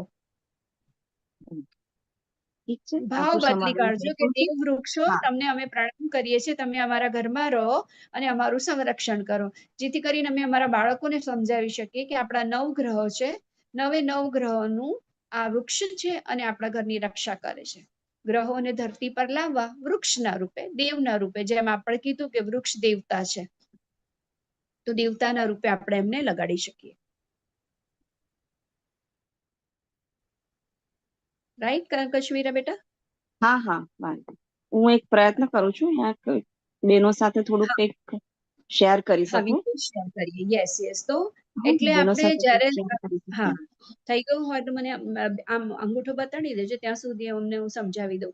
ગુલર એટલા હા માટે લગાડવામાં આવે છે કે ગુલર એટલે આપણા પૂર્વજો અને ભગવાન વિચારો અને આપણે જે કંઈ કર્મો લઈને આવ્યા છે એનું સુરક્ષક આપણા પિતૃઓ કરે છે. એટલા માટે ગુલરને ભગવાન બુદ્ધને બધાને એમના નીચે ધ્યાન થયું હતું, વડના નીચે થયું હતું. તો આ ગુલરને આપણે પવિત્ર વૃક્ષ માની અને જે લોકોને ગર્ભ સંસ્કાર કરાવ્યા છે અને ગર્ભાધાન નથી થતું એના માટેનું પણ આ એક વૃક્ષ છે વિજ્ઞાનના ભાવરૂપે, કે એની તમે જ્યારે ઘરમાં લાવી સ્થાપના કરી, પ્રદક્ષિણા કરો, એનું પૂજન કરો છો, તો આપણા જે કંઈ પણ સાંસારિક કશાય કલ્મશો જે બહુ જ જટિલ છે એને સહજ અને સુદૃઢ બનાવવાનું કામ આ ગુલ્લર કરે છે, જેની રોજ પ્રદક્ષિણા કરવાથી ગર્ભાધાન પણ આપણે જલ્દી કરી શકીએ છીએ. આપણા પિતૃઓ ખુશ થાય છે, આપણા જટિલ કશાય કલ્મશો બળી જાય છે. એવું ગુલ્લરને અભિવાદન છે, એનું આશીર્વાદ છે, એની આ પ્રકૃતિ છે અને એના સ્થાપન દ્વારા આ ભાવો આપણે પ્રગટ કરી શકીએ.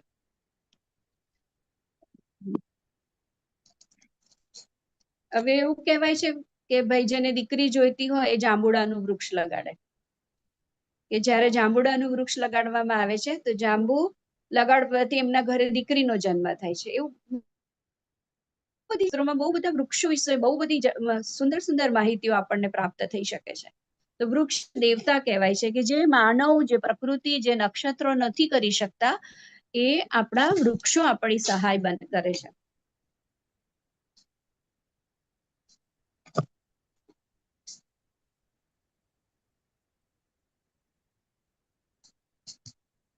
પીપળો આપણને 24 કલાક ઓક્સિજન આપે છે. એવું પ્રાણ તત્વ આપે છે કે જે બહુ ઓઝોન લેવલનું પ્રાણ તત્વ આપણને પ્રાપ્ત થાય છે. વડનું મહત્વ એ છે કે વડ 200 ટન કાર્બન ડાયોક્સાઇડ દિવસ દરમિયાન પ્રકૃતિમાં થી પોતાની અંદર શોષણ કરે છે અને વાયુને શુદ્ધ કરે છે. 200 ટન દૂષિત વાયુ પોતામાં ગ્રહણ કરવું એ વડની વિશાળતા છે, એ વડની ગંભીરતા છે, વડનું આપણા માટેનો આશીર્વાદ છે. પ્રકૃતિ જન સમુદાયને પ્રકૃતિની અંદર આવેલા દૂષિત વાયુને શુદ્ધ કરી માનવ જીવનને શુદ્ધ અને પવિત્ર નૈસર્ગિક પ્રાણોથી ભરેલું બનાવવાનો પ્રયત્ન કરે છે. તો આ વૃક્ષો પોતાને દેવતા કહેવા માટે એટલા માટે સમર્થ છે. જેમ બેને કીધું કે તમારે જે કંઈ પણ વાત કરવી હોય, તમે વૃક્ષ પાસે જાઓ, એ તમારી વાતોને અંતરિક્ષ ના બ્રહ્મ ચેતનાની સાથે બ્રહ્માની અંદર જે આપણા પ્રશ્નો છે એના આવતા લગતા વળગતા ચેતનાઓ સાંભળે છે અને એનો તરત જ એનો જવાબ આપણને પ્રાપ્ત કરાવે છે કે માનવ મારા ઉપર આટલો વિશ્વાસ મૂક્યો છે, આટલા પ્રશ્નોમાં ઉલઝાયેલો છે, તો મારે એને સંરક્ષણ કરવાનું છે, મારે એનું માર્ગદર્શન કરવાનું છે. તો તમારી અંદર એવો સરસ વિચાર આપશે કે કેમ તું આવું નથી કરતી, કેમ ત્યાં નથી જતી. એ સડનલી એ વિચાર પણ આવશે અને તમારા બધા જ પ્રશ્નોનું નિરાકરણ વૃક્ષ દેવતા કરે છે. કરી જોજો, તમે ક્યારે પણ અટવાઈ જાઓ તો વૃક્ષને પ્રણામ કરજો, એને હક કરજો અને તમારી વાત કહેજો. મારો પોતાનો જ એક અનુભવ છે કે એકવાર હું એક મીટિંગમાં ગઈ હતી અને મારા હસબન્ડનો ફોન પણ મારી પાસે રહી ગયો હતો અને મેં એમને જગ્યા કહેલી કે તમે મને અહીંથી પિકઅપ કરવા આવજો. હવે ઘણો સમય થઈ ગયો, એ ત્યાં મારું ક્યાંક જે સમજણ પડી કે પેલા ઘર પાસે, જૂના ઘર પાસે, તો જૂના 2 ઘર છે. હવે એરિયા મેં કયો તો પણ એમના સમજમાં નહીં આવ્યો હોય, એ ત્યાં વેઇટ કરે, હું અહીંયા વેઇટ કરું. સડનલી મને યાદ આવ્યું કે ચલ ને હવે કોને ફોન કરું. તો મને યાદ આવ્યું કે આપણી પાસે તો વૃક્ષની થેરાપી છે, આપણે વૃક્ષ થેરાપી જાણીએ છીએ. એટલે હું ત્યાં નજીકમાં એક વૃક્ષ હતું એની પાસે ગઈ, મેં એને પ્રણામ કર્યા, મેં એને પ્રાર્થના કરી અને મેં એને કહ્યું કે હું આવી વિટંબણામાં ફસાઈ ગઈ છું. બંને ફોન મારી પાસે જ છે, હવે મારા હસબન્ડ મારી રાહ જોઈ રહ્યા છે, હું એમને ક્યાં શોધું, એ મને ક્યાં શોધે, તો તમે મને મદદ કરો. અને તમે ખરેખર નહીં વિશ્વાસ કરો પણ સાચી વસ્તુ છે કે 30 સેકન્ડની અંદર મારા હસબન્ડને એવો વિચાર આવ્યો કે જૂના ઘર પાસે જ્યાં અમે રહેતા હતા ત્યાં જે સ્ટોર હતો, તો સ્ટોર વાળા ભાઈ પાસે તો મારો નંબર હશે જ. એટલે એમને પૂછ્યું કે બેટા તારી પાસે આંટીનો નંબર છે તો ફોન કરને કે હું અહીંયા ઊભો છું. અને બાય 30th સેકન્ડ એ જે હોય, કાગનું બેસવું તાડનું પડવું, પણ આ સચોટ વ્યવસ્થા ભગવાને આપણને વૃક્ષ દેવતાના રૂપે આપી છે. એમણે મને ફોન કર્યો અને હું એમને મળી ગઈ. તો આવા બહુ જ બધા અનુભવો છે કે જે તમે વૃક્ષ ઉપર વિશ્વાસ કરી શકો. તો કશ્મીર આપણે કન્ટિન્યુ કરીએ બેટા? હા, કરીએ આપણે. હા, તો વૃક્ષ રેમેડીનું એક આખી બુક છે કે જુદી જુદી, એટલે આપણી પાસે નક્ષત્ર વન આપ્યા છે કે જુદા જુદા વૃક્ષો એક એક નક્ષત્રને રિપ્રેઝન્ટ કરે છે. અને જે નક્ષત્ર આપણને નડતું હોય એ વૃક્ષ પાસે જાઓ, તમે પ્રાર્થના કરો, એના વિધિ વિધાન આપણી પાસે હોય છે શાસ્ત્રોમાં. એ વિધિ વિધાન પ્રમાણે ભાવનાત્મક રૂપે તમે એને પ્રાર્થના કરો છો તો આ વૃક્ષ દેવતા આપણી બધી જ પ્રાર્થનાઓ સાંભળી આપણા દુઃખ, આપણા દરિદ્રતા, આપણી માનસિકતા, જે કંઈ પણ કાયિક, વાચિક, માનસિક દુઃખો છે એને દૂર કરવાના પ્રયોજનો આપે છે, એવી વ્યવસ્થાઓ કરે છે. એ પર્યાવરણમાં એવા તરંગો મોકલે છે અને આપણા આ બધા જ કશાય કલ્મશો કપાઈ જાય છે, દુઃખ દારિદ્ર્યથી આપણે મુક્ત બનીએ છીએ. તો આવા દેવ સમાન આપણા દેવતા વૃક્ષ આપણા જીવનમાં બહુ જ મોટું એમનું યોગદાન છે. માટે વારંવાર અમે કંઈ પણ થાય, કોઈનો જન્મદિવસ હોય તો અમે કશ્મીરાબેનની ટીમને પ્રાર્થના કરીએ કે બેટા અમારા આટલા વૃક્ષો ઉગાડાવજો અને એ જે ધનરાશિ છે ભેટ રૂપે અમે તમને આપવા ઈચ્છીએ છીએ. એ લોકો નથી લેતા પૈસા પણ અમે ક્યારેક ક્યારેક એમને ભેટ આપી દઈએ છીએ. કાં તો વૃક્ષો લાવી આપે છે અને એ લોકો ઉગાડી આપે છે. તો આપ પણ કરી શકો છો. આપણું બાળક જન્મ લેશે, આપણે પ્રાર્થના કરીશું કે હું 11 વૃક્ષ લગાડીશ, 21 વૃક્ષ લગાડીશ. તો પર્યાવરણની અંદર આપણે બાળકના પૂર્ણ જીવન માટેની એક વ્યવસ્થા કરી દીધી. તો કન્ટિન્યુ કરો બેટા કશ્મીરા. ઓકે, ધન્યવાદ. હા, દિવ્યાબેને ખૂબ સરસ માહિતી આપી. ફાઇલ્સ થોડીક સપોર્ટ નથી કરતી, બરાબર. ફાઇલ સપોર્ટ નથી કરતી, એટલે ફરી કોઈ વખત એવું હશે તો આ શેર કરીશું. અત્યારે હું તમને વર્બલી જ કહીશ, કારણ કે મને કરી શકાશે એવું. હા, જો હું તમને નિશાબેન તમને શેર કરી દઉં તો તમને જો શેર કરતા થતું હોય તો, કારણ કે મારા મોબાઈલમાં અત્યારે સપોર્ટ નથી કરી વાંધો રહ્યું. નહીં, હા શેર કરી જુઓ તો કદાચ હું કરી શકું તો. હે ને? હું આજે તમને શેર અમે કરી દઉં. વાતાવરણમાં આગળ ગુરુદેવની અમૃતવાણીમાં બી પ્રોબ્લેમ થતો હતો. હા ને, હા, એટલે એકવાર છેલ્લો ટ્રાય કરી લઈએ, હા બરાબર. વાંધો નહીં. તમને હું વોટ્સએપ કરું છું, તમારાથી જ્યાંથી શેર થાય તો જોજો. અધરવાઇઝ પછી ફરી કોઈ વખત આપણે સ્પેશિયલ બહેનોને મોકલી આપીશું. મેઇન પર્પઝ એ જ છે કે પર્યાવરણના આપણે જે 3 પી વાત કરીએ છીએ, એક પહેલું છે પેડ, બીજો પી એટલે પાણી, અને ત્રીજું પી એટલે પ્લાસ્ટિક. આ 3 પી પર આપણે થોડું બધું ધ્યાન આપીને જો કામ કરીશું ને, તો આપણને એક સંતોષ રહેશે કે આપણે પર્યાવરણની સંરક્ષણમાં આપણાથી કઈક યોગદાન આપણા તરફથી થઈ રહ્યું છે, બરાબર. તો પહેલું છે તો પેડ. તો પેડમાં આપણે શું કરી શકીએ? પેડમાં આપણે કરી શકીએ કે આપણે આસપાસ આપણે જે હમણાં વાત કરી, ગમલાઓમાં પણ આપણે વૃક્ષારોપણ કરી શકીએ, બરાબર. જે પણ આપણને પસંદ હોય, બેઝિકલી જે આયુર્વેદિક વૃક્ષો છે, બરાબર, કે લીમડો પણ રોપી શકો તમે. ભલે એ મોટો નહીં થાય, પણ એનું સ્વરૂપ આપણા ઘરમાં, આપણા વરંડામાં રહેશે, બરાબર. બીજા વૃક્ષો આવશે સુગંધી વાળા, પુષ્પ વાળા, જેમાં ખૂબ જ સરસ એની આપણને સુગંધ આવે, જેમ ગુલાબ છે, મોગરો છે, મધુમાલતી છે, બરાબર. તો આ બધા વૃક્ષોની પાછળ જે ફૂલોની પાછળ જે સુગંધ હોય છે, એની પાછળ પણ એક ઘણું મોટું સાયન્સ હોય છે. તમે અત્યારે તો સ્પા ને એવું ઘણું બધું કન્સેપ્ટ આવી ગયા છે, પણ પહેલાના સમયમાં જયારે માથું દુખે, માઇગ્રેન નો એટેક થાય, ઇમોશનલ બેલેન્સ ગડબડ થઈ જાય, ત્યારે આવા બધા પુષ્પોના જે અર્ક હોય એનાથી એમની ટ્રીટમેન્ટ કરવામાં આવતા હતા, કે જેથી એમના જે ઉદ્વેગો હોય, હે ને, ઘણી વખત આપણે એટલા બધા ઉદ્વેગ થતા હોય, આપણને મન ચંચળ થઈ ગયું હોય, તો એનું શાંત કેવી રીતે કરે? તો આ પુષ્પના જે અર્ક હોય, સુગંધી અલગ અલગ, ગુલાબની અલગ હોય, મોગરાની અલગ હોય, હે ને, તો એમના અર્કથી એનું હીલિંગ કરતા હતા. તો આપણે બીજું વધારે ડિટેલમાં તો ના જઈએ, પણ આપણા ઘરના વરંડામાં આપણે એવા પુષ્પો વાળા વૃક્ષોનું પણ રોપણ કરીએ કે જયારે હવા આવે તો એની સાથે સાથે એની સુગંધી પણ આપણા શ્વાસોશ્વાસમાં આપણા બાળક પણ એને ગ્રહણ કરી શકે. તો આયુર્વેદિક વૃક્ષો થઈ ગયા થોડાક સુંદરતા વાળા અને સુગંધ વાળા. તો પી માં આપણે એક આ કામ કરી શકીએ, કારણ કે મોટે ભાગે આપણે બધા ફ્લેટમાં રહેતા હોય છે, અને નીચે પણ આપણી પાસે જો ઈશ્વરની કૃપાથી ટેનામેન્ટ નું પણ ઘર હોય, તો પણ એના પાછળ આપણે એક જિમ્મેદારી સાથે કામ કરવું પડે. અને અત્યારે આપણે એક મોટી જિમ્મેદારી છે કે આપણે આપણું ધ્યાન રાખવાનું છે, સાથે બાળકનું પણ સંપૂર્ણ એનું ધ્યાન રાખવાનું છે. તો આપણે એવા મોટું કંઈક કામ ના કરી શકીએ, તો પણ ગમલામાં તો વૃક્ષો લગાડી શકીએ.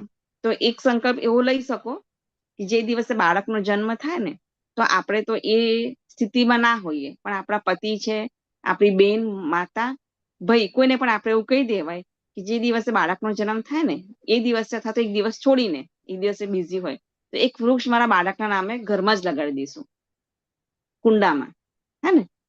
તો જેથી યાદગીરી રહે કે જે વૃક્ષ મોટું થાય છે, સાથે સાથે મારું બાળક મોટું થાય છે, તો એની સાથે આપણું એક કનેક્શન રહેશે. તમે કોઈ પણ વૃક્ષ લગાડી શકો. પ્રયત્ન એવો કરવાનો કે જેની લાઈફ ઓછી હોય એવું વૃક્ષ ના લગાડો. તમે તમારા જ કુંડામાં લીમડો પણ લગાડી શકો, વડ પણ લગાડી શકો, બરાબર. ઘરની બહાર પણ ક્યાંક જગ્યા હોય તો પણ લગાડી શકો, કે આજે મારો બાળકનો જન્મ થયેલો, તો તે દિવસે કે એના એક બે દિવસના આગળ પાછળ જો એક વૃક્ષ લગાડી દો, અને તમારા બાળક જયારે 5 વર્ષનું થાય ને, તમે એને બતાવો કે જો બેટા, આ તારા જેટલું જ છે, હવે તું છે ના, આ વૃક્ષ છે જો, તો બાળકનું એક કનેક્શન રહેશે કે આ તો મારો ભાઈ છે, આ તો મારી બેન છે, હે ને. સરસ સરસ સરસ. બેને કીધું છે કે એમને જયારે કન્સીવ થયું ત્યારે પીપળો લગાડેલો. ખૂબ સરસ. તો એક એનો એક મિત્ર બની જશે આ દુનિયામાં. બીજું કોઈ કદાચ અત્યારે તો સિંગલ ચાઇલ્ડ નો પણ બહુ કન્સેપ્ટ ચાલે છે, હે ને, કે બાળક હોય તો એક જ હોય. બરાબર. મારું ખુદનું પણ સિંગલ ચાઇલ્ડ છે. તો એમાં બેસ્ટ ફ્રેન્ડ કોણ? તો મેં પણ મારી દીકરીને સમજાવ્યું છે કે તારો બીજો કોઈ બેસ્ટ ફ્રેન્ડ બને કે ના બને, પણ એક ટ્રીઝ તારું લાઈફમાં બેસ્ટ ફ્રેન્ડ હંમેશા બનશે. કારણ કે એ હંમેશા તારી વાત સાંભળશે, તને ગાઈડ કરશે. એ બોલે નહીં, પણ એના પોઝિટિવ વાઇબ્રેશન એટલા સ્ટ્રોંગ હશે કે તને ગાઈડ કરશે અને તારી વાતો ઉપર બ્રહ્માંડ સુધી પહોંચાડશે. અને મિત્ર તો એવું જ હોવું જોઈએ ને. તો એક બેસ્ટ ફ્રેન્ડ તમારું બાળકનું, તમારે જયારે બાળકનો જન્મ થાય ત્યારે તમે એવી વ્યવસ્થા કરજો. કોઈ હાર્ડ એન્ડ ફાસ્ટ નથી. એક અઠવાડિયું પણ થશે તોય વાંધો નહીં, કંઈક લગાવવાનો પ્રયત્ન કરજો કે જેથી આપણી આસપાસ જ એ વૃક્ષને આપણે જોઈ શકીએ. તમે ગુલાબ લગાડશો અને ક્યાંક વાતાવરણના બદલાવથી એનું કરમાઈ પણ શકે છે. એટલા માટે હું એવું સજેસ્ટ કરીશ કે તમે એવું જ વૃક્ષ પસંદ કરજો. લીમડો છે, વડ, પીપળો, બીલી, કે જે કુંડામાં લગાડશો એ મોટું તો થવાનું જ નથી, કારણ કે એની પાસે એટલી સ્પેસ નથી. પણ એક એનું સ્વરૂપ કે મારા બાળક પણ 5 વર્ષનું થયું ત્યારે 5 વર્ષનું આ મારું વૃક્ષ થઈ ગયું છે. પછી ભવિષ્યમાં તમે એને યોગ્ય જગ્યાએ શિફ્ટ કરી શકો છો. તો એક મોટું પર્યાવરણનું યોગદાન તમારા તરફથી થશે કે આ પૃથ્વી પર એક જીવ આવ્યો ને, તો તમે પણ આ પૃથ્વીને એક જીવ અર્પણ કરી રહ્યા છો, એક વૃક્ષ આપી રહ્યા છો. તમારા બાળક આમ જ નથી આવ્યું. તમારું બાળક એના શ્વાસોની કિંમત અદા કરી રહ્યું છે જોડે જોડે, હે ને. આપણે જયારે કોઈકના ઘરે જઈએ, કોઈકને ત્યાં જઈએ, તો આપણે એમને ત્યાંથી જે પણ આપણે ખાવાનું પીવાનું જે પણ આપણે લોકો સગવડો સાચવે છે, તો આપણે રિટર્ન ગિફ્ટ આપીને આવીએ છીએ. બરોબર. આપણે કોઈ દિવસ પાછા નથી આવતા. તો આ પૃથ્વી પર જયારે આપણું બાળક પગ મૂકે તો એને સૌથી પહેલાની જરૂર પડશે શ્વાસની. અને તે પણ કેવા શ્વાસ, કેવા પ્રાણવાયુ, સ્વચ્છ, હે ને, સ્વચ્છ, સુગંધિત, ભાવનાત્મક અને પવિત્ર એવા એને શ્વાસની જરૂર પડશે કે જે શ્વાસ લઈને એ એનું જીવન આગળ વધારે. ત્યારે આપણે ગર્વથી કહી શકીએ કે મારું બાળક જયારે આવ્યું ને આ પૃથ્વી પર, તે દિવસથી એક વૃક્ષ પણ એની સાથે ઉછરી રહ્યું છે. તો મારા બાળકનો તો પૂરેપૂરો હક છે કે એને સ્વસ્થ વાયુ મળે, હે ને. કારણ કે સ્વસ્થ વાયુ ક્યાંથી મળશે? આપણે બધાને સ્વસ્થ વાયુ જોઈએ છે, પણ એના માટે પ્રયત્ન આપણે જ કરવો પડશે.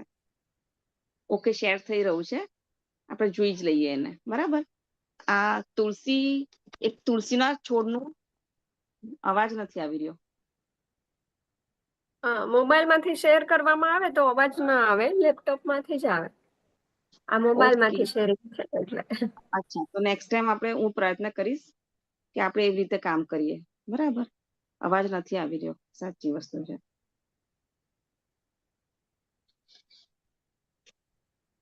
કઈ વાંધો નહીં નિશાબેન, આપણે એને સમજી જ લઈએ.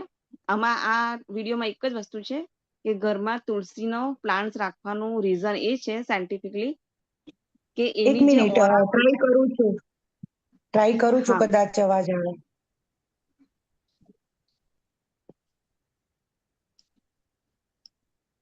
આવે છે અવાજ? હા બેટા.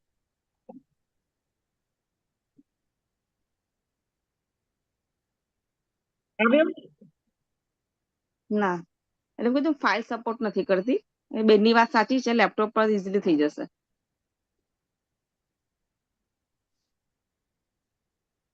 કઈ વાંધો નહીં.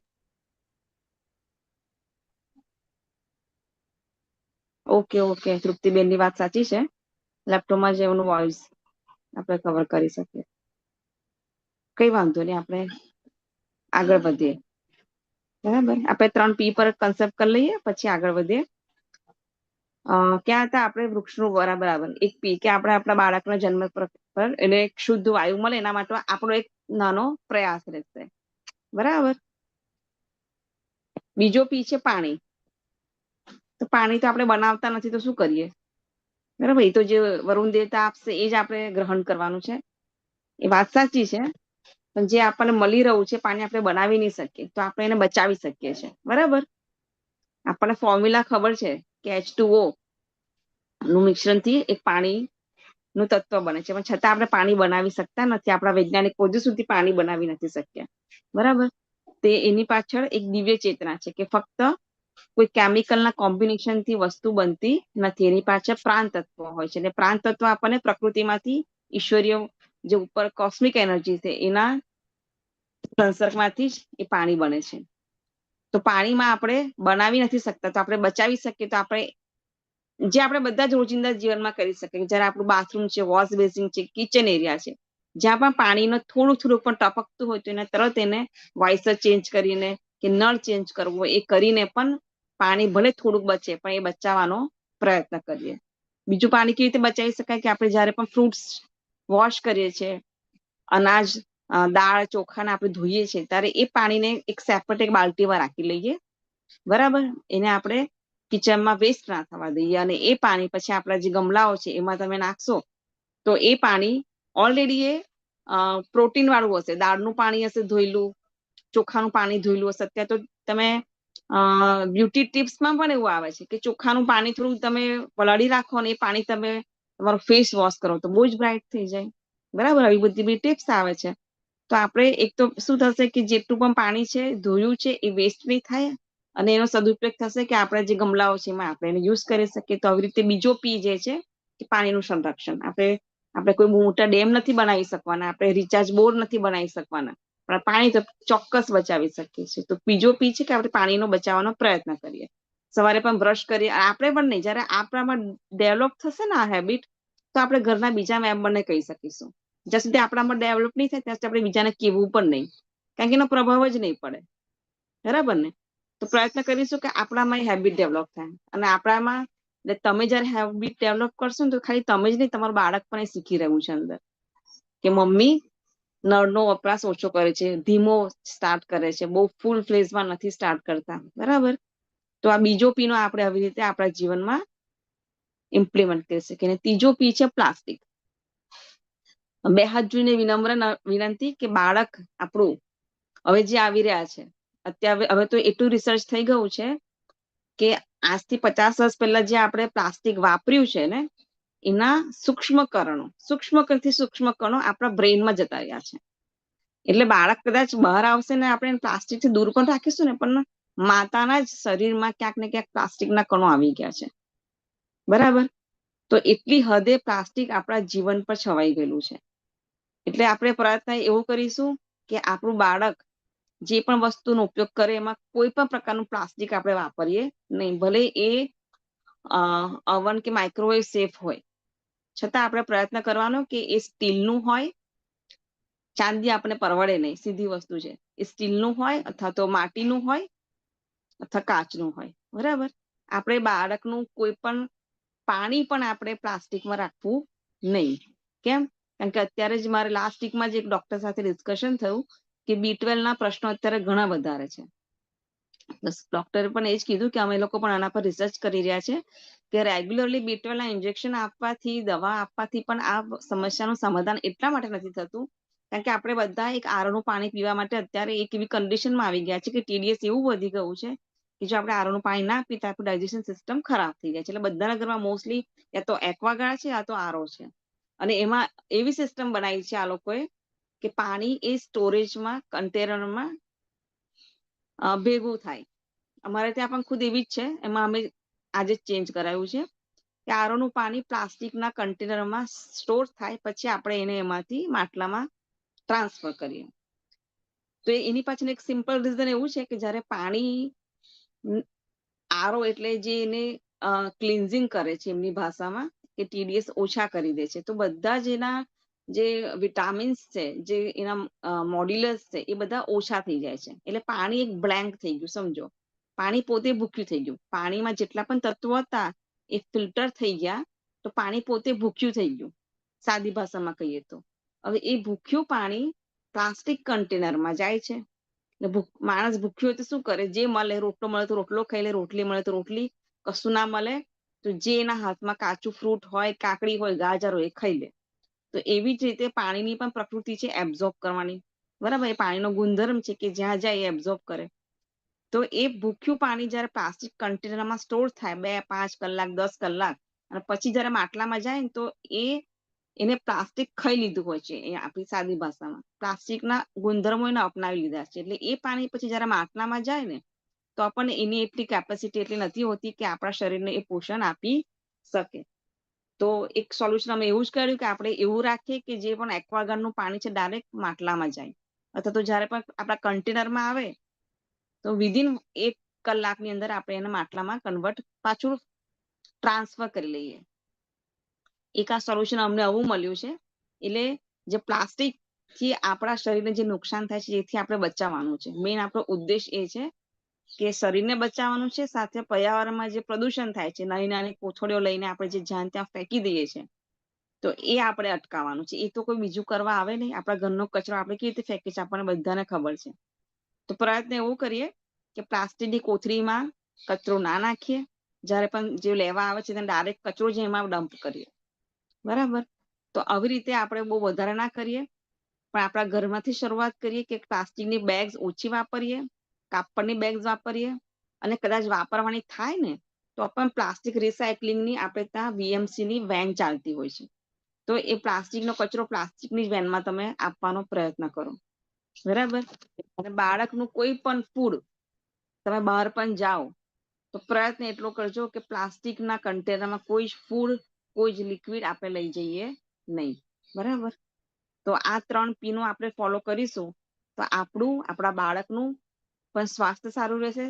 ફિઝિકલ, મેન્ટલ અને ઇમોશનલ આપણે બંને ત્રણે હેલ્થ જોવાની છે. ફક્ત ફિઝિકલ નથી જોવાની. બાળક મસ્ત તંદુરસ્ત હોય, હેલ્ધી હોય, પણ વિચારોમાં આમાં એટલી એની સ્ફૂર્તતા ના હોય, ઇમોશનલ લેવલ એનું ઓછું હોય, તો આપણી સાથે તાલમેલ કેવી રીતે બેસશે? આપણે બાળકો આપણા જીવનમાં એટલા માટે ઈચ્છીએ છીએ કે એ બાળક આપણી ભાવનાઓને સમજે, આપણા જે કલ્ચર છે, આપણું ફેમિલી છે, એને આગળ વધારીનું નામ રોશન કરે. તો એ ક્યારે પોસિબલ થાય? જ્યારે બાળકની અંદર ફિઝિકલ સાથે મેન્ટલ ને ઇમોશનલ સ્ટ્રેન્થ હશે. હે ને? તો જે બાળક આપણી ભાવનાઓને સમજશે, આપણી સાથે પ્રેમનું આદાન પ્રદાન થઈ શકે. તો એ આપણી ફરજમાં આવે 5 વર્ષ સુધી. અત્યારે 9 મહિના તો ખરા જ, ને 9 મહિના પછી +5 યર્સ સુધી કે બાળકોની અંદર આ 3 એનર્જી લેવલ સૌથી સારામાં સારું આપણે ડેવલપ કરી શકીએ. બરાબર? વિશેષમાં આગળ વધુ કશું નહીં કહીએ. ઘણો સમય લીધો તમારો.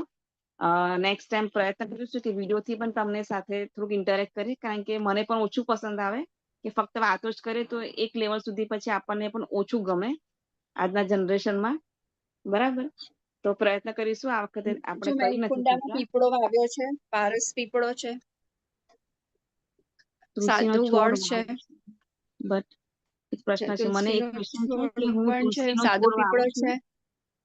બટ ખબર નહીં કેમ એ ઘણી વાર થોડા ટાઈમ રમ થઈ જાય છે. તો પેલું આપણે માણસો છે તો માઇન્ડ એવું થાય કે આવું કેમ થાય છે, એટલે એવા નેગેટિવ વિચારો પણ આવે છે કે મારે ત્યાં આ છોડ કેમ નથી થતો, તો એ છોડ થાય એના માટે શું કરવું? ખૂબ સારો પ્રશ્ન છે. ઘણા બધા લોકોએ અમને આ પ્રશ્ન કર્યો છે.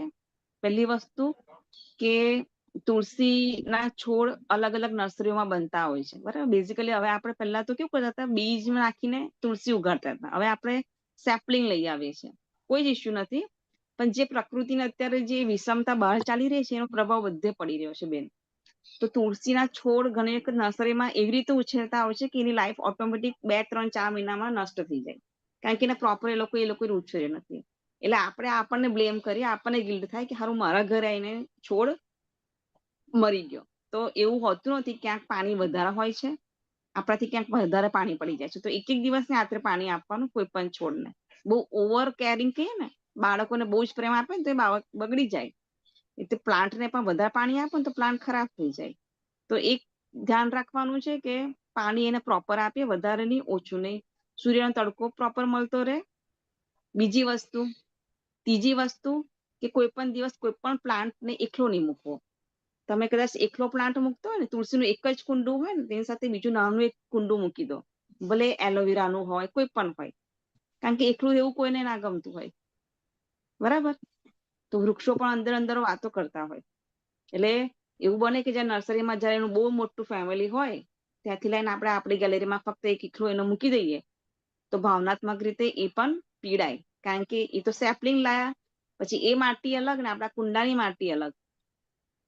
આ થોડુંક કદાચ એવું બને કે ઇન્ટેલેક્ચુઅલ કદાચ લોકો કઈ અને એક્સેપ્ટ ના કરે, પણ એક ભાવનાત્મક લેવલ પર આ વસ્તુ પ્રૂફ થયેલી છે કે એને પણ એક સમય જોઈએ. એક વૃક્ષને પણ એક જમીનમાં સેટ થતા થોડોક સમય જોઈએ, એટલે એને કેર વધારે જોઈએ. બરાબર? જેમ બાળક અત્યારે ગર્ભમાં છે તો આપણે કેટલી કેર કરીએ છીએ ને, પછી જયારે બહાર આવશે ત્યારે એટલી થોડીક ઓછી થશે, રહેશે તો ખરી પણ એ લેવલની નહીં હોય.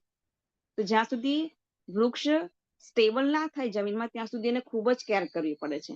એને વારંવાર જોતા રહેવું પડે છે. એ જોતા રહેવાનો મતલબ એ કે આપણે એની સાથે સંપર્કમાં છે. એને એવું લાગે કે હું એકલો નથી. એટલે બેસ્ટ વે કે એની સાથે 2 કે 3, ઓછામાં ઓછું એક પ્લાન્ટ તો રાખો, 2 પેરમાં રાખો, એકલું ના રાખો. બરાબર. આ ત્રીજો પોઈન્ટ. ચોથું પોઈન્ટ એવું છે સ્પિરિચ્યુઅલ લેવલ પર કે જ્યારે ઘરમાં બહુ જ નેગેટિવ એનર્જી થાય ને તો પણ વૃક્ષ સુકાઈ જાય. તો આપણે ઈશ્વરનો, પ્રકૃતિનો પાર માનવાનો કે નેગેટિવ એનર્જી એ તુલસી માએ લઈ લીધી અને આપણને એમાંથી મુક્ત કર્યા, તો આપણે હોશે હોશે બીજા વૃક્ષ લાવીને રોપી દેવાનું. એમાં કોઈ જ ગિલ્ટ નહીં કરવાનું. હે ને? કારણ કે પ્રકૃતિ છે. પ્રકૃતિમાં આપણે ફક્ત એફર્ટ લગાડી શકીએ, એના ઉપર કંટ્રોલ ના કરી શકીએ. હે ને? વૃક્ષો તમે બહારથી નર્સરીમાંથી પ્લાન્ટ લાવો, રોપો, એનું કેર કરો, છતાં જો એ ડેવલપ ના થાય, બરાબર, કરમાઈ જાય, તો આપણે આપણો બ્લેમ નહીં કરવાનો. કેમ? કારણ કે એમાં પણ આપણે નેગેટિવ આપણને પોતાને આપે છે. આપણે 2 હાથ જોડીને કહેવાનું કે મારાથી કંઈક ભૂલ થઈ હશે તો હું ફરી બીજા લગાડીશ. હે ને? કોઈ પણ વસ્તુમાં પોતાને બહુ જ બ્લેમ નહીં કરવો. આ એક ઘણી સારી એક શું કહેવાય સાયકોલોજી પણ છે. બેનોએ ખાસ કોઈ દિવસ પોતાની જાતને વધારે બ્લેમ કરવાના નહીં. કારણ કે આપણે ભગવાને આપણને શક્તિ આપેલી છે, આપણા ઉપર ઘણી બધી જવાબદારીઓ છે, પણ એનો અર્થ એવો નહીં કે આપણે બધી જગ્યાએ 100% પરફેક્ટ આપવાનું છે. આપણે પ્રયત્ન પૂરી કરવાના. આપણે ભગવાન નથી. મનુષ્ય હંમેશા અપૂર્ણ જ રહેવાનું. ગમે તે તો આપણે સારું રહેવું, ક્યાંક ને ક્યાંક તો કમી રહેવાની. એટલે બહેનોની આપણી એક ઘણી વખત એક સ્ટ્રેન્થ પણ કહેવાય ને કમજોરી પણ કહેવાય કે આપણે પોતાની જાતને બ્લેમ કરીએ. ઘરમાં પણ કંઈક થાય ને તો આપણે ક્યાંક જાણી જોઈને મારી મચડીને આપણી ઉપર લાવી કે હા જો ને મારાથી જવું ના થયું એટલે જવું થયું. ના, એમાંથી મુક્ત થઈ જવાની ખૂબ જરૂર છે. એ સાયકોલોજી ખાસ તમે અપનાવજો કે તમારો જે રોલ છે તમારે નિભાવવાનો છે. બરાબર. કર્મ કરવાનું છે. ફળ પર આપણો કોઈ જ અધિકાર નથી. અને ફળ આવું આવ્યું તો એના માટે આપણે પણ બ્લેમ પોતાની જાતને કરવો નહીં. આપણે જજ બનવું નહીં. આ જો આપણે શીખી લઈશું બહેનો, તો જીવનમાં ખૂબ જ આનંદ રીતે રહીશું અને ઘણા બધા શારીરિક રોગોથી ને માનસિક રોગોથી બચી જઈશું. બરાબર. કારણ કે બહેનોમાં ઈશ્વરે ભાવનાત્મક ગુણ ખૂબ જ વધારે મૂક્યા છે. અને ઇમોશનલ લેવલ ખૂબ વધારે મૂક્યું છે, પણ એનો આપણે પ્રોપર યુઝ કરવાનો છે. ભાવના અને ભાવુકતા 2 વસ્તુ હોય. ભાવના હોય ને તો આપણે વૃક્ષ લાવીએ અને રોપીએ. ભાવુકતામાં શું કરે ખબર છે? દિવસમાં 4 વખત પાણી આપે. મારું વૃક્ષ બહુ મોટું થાય, બહુ મોટું થાય, બહુ સરસ થાય. આ ભાવુકતા કહેવાય. તો ભાવના અને ભાવુકતામાં બેલેન્સ રાખવાનું છે. અને ફક્ત વૃક્ષમાં જ નહીં, વૃક્ષ એ પ્રકૃતિ છે, આપણી આસપાસ સરાઉન્ડિંગમાં છે, આપણા બધા સંબંધોમાં પણ આપણે ધ્યાન રાખવાનું, વિવેક હંમેશા રાખવાનું. એટલે જ ગાયત્રી મંત્રનું ઉચ્ચારણ આપણે EGSP ટીમ કરાવીએ છીએ કે જીવનના જે પણ ક્ષેત્રમાં હોય, જે પણ પરિસ્થિતિમાં હોય, ત્યાં ઇમોશનલ સાથે આપણો વિવેક હંમેશા જળવાઈ રહે. હે ને? વૃક્ષ લાયા છે, સરસ છે, ભાવના છે, સાથે વિવેક રાખીને એની કેર કરવાની. ભાવુકતામાં એને બહુ જ પાણી આપી દઈએ અને ભાવુકતામાં એને બહુ જ ખાતર નાખી દઈએ તો એ વૃક્ષ બિચારું કરમાઈ જશે. એવું સંબંધોમાં પણ હોય છે બેનો. બરાબર. એટલે એવી જ રીતે હું એક પ્રયત્ન કર્યો છે આજે, વૃક્ષ, ગર્ભસ્થ શિશુ અને આપણા સંબંધો બધું જેમાં આવી ગયું. કંઈક સારું લાગ્યું હોય તો ઈશ્વરની કૃપા, ગુરુદેવની કૃપા સમજજો ને ક્યાંક કોઈ ગરબડ થઈ હોય, કંઈક ના મજા આવી હોય તો મારી ભૂલ સ્વીકાર કરીને માફ કરજો. આગળ ફરી ગમે ત્યારે આપણે મળીશું. કંઈક પ્રશ્ન હોય તો પણ જી પૂછી બહેન. શકો છો. જય ગુરુદેવ. ખૂબ ખૂબ વૃક્ષો આભાર બતાડ્યા મેં. મીરાબેન. જી ખૂબ જી ખૂબ આ આભાર વૃક્ષ બેન. જો આપે છે. અહીંયા કુંડામાં મારી પાસે બધા જ વૃક્ષો છે જે મેં તમને બતાડવાનો જલપાબેનમાં. પ્રયત્ન કરેલો. હા, જે પીપળો છે, પછી પેલો બીજો પીપળો પણ છે. બધા જ જાતના વૃક્ષો આપણે ઘરમાં લગાડેલા છે. મારી પાસે સાંબડી છે, સફેદ આકડો છે, બીલી છે, સોપારી પામ છે, નાગરવેલની બહુ જ મોટી મોટી વેલો છે. તો પ્રકૃતિ આપણે ઘરમાં લગાડી શકીએ જગ્યા છે તો. શાકભાજી પાછળ લાગે છે, ટીંડોળા થાય છે, ગલકા કર્યા છે. તો પ્રકૃતિ કિચન ગાર્ડન પણ આપણે બનાવી શકીએ જ્યાં પણ આપણી પાસે જગ્યા છે ત્યાં. તો ખૂબ સરસ કશ્મીરા બેટા, બહુ જ ફાઇન માર્ગદર્શન આપ્યું. ખૂબ ખૂબ આભાર.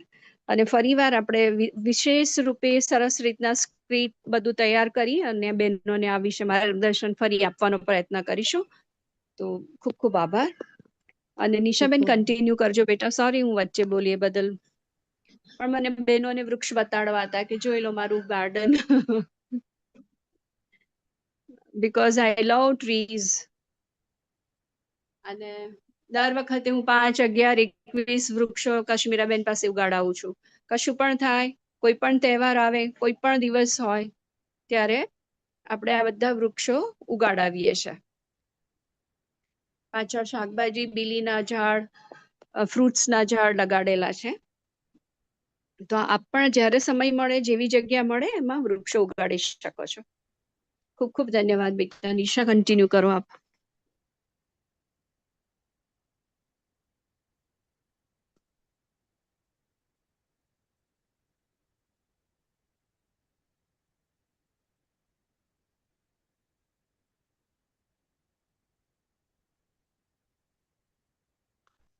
શાંતિપાઠ નિશાબેન.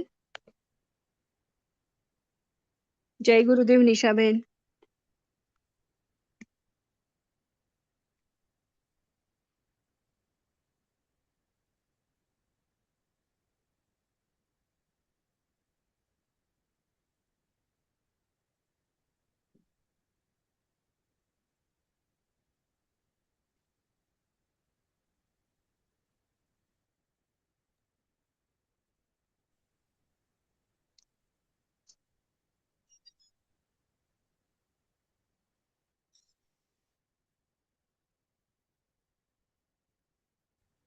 શાંતિપાઠ કરીશું બેટા. હેલો, અવાજ સંભળાય છે?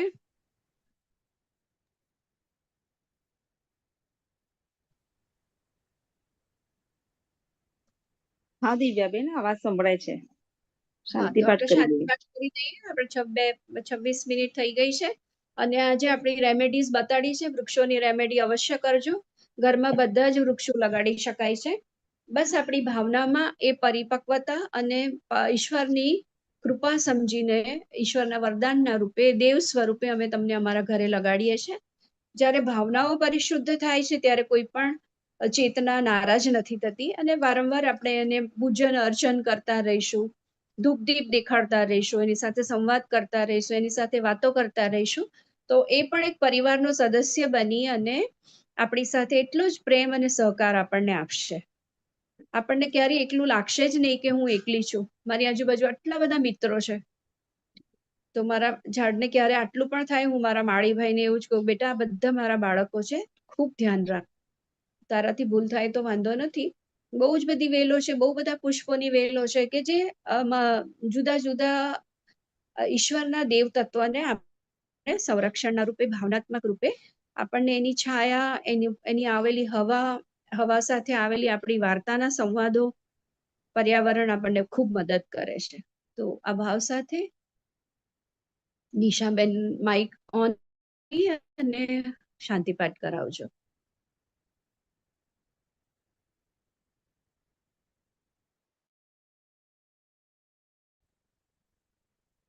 બેનને મેસેજ.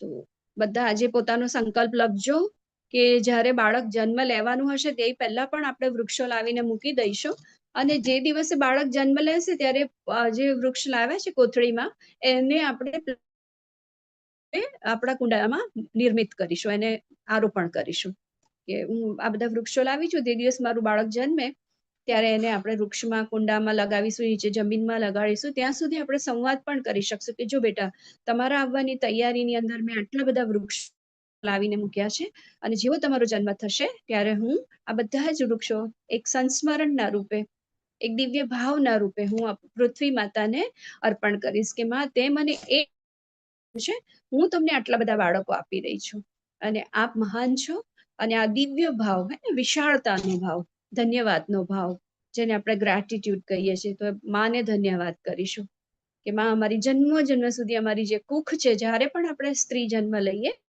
ત્યારે અમારી કુખમાંથી નવસર્જનની જે ક્રિયા પ્રક્રિયા અને આશીર્વાદ છે હંમેશા બન્યા રહે.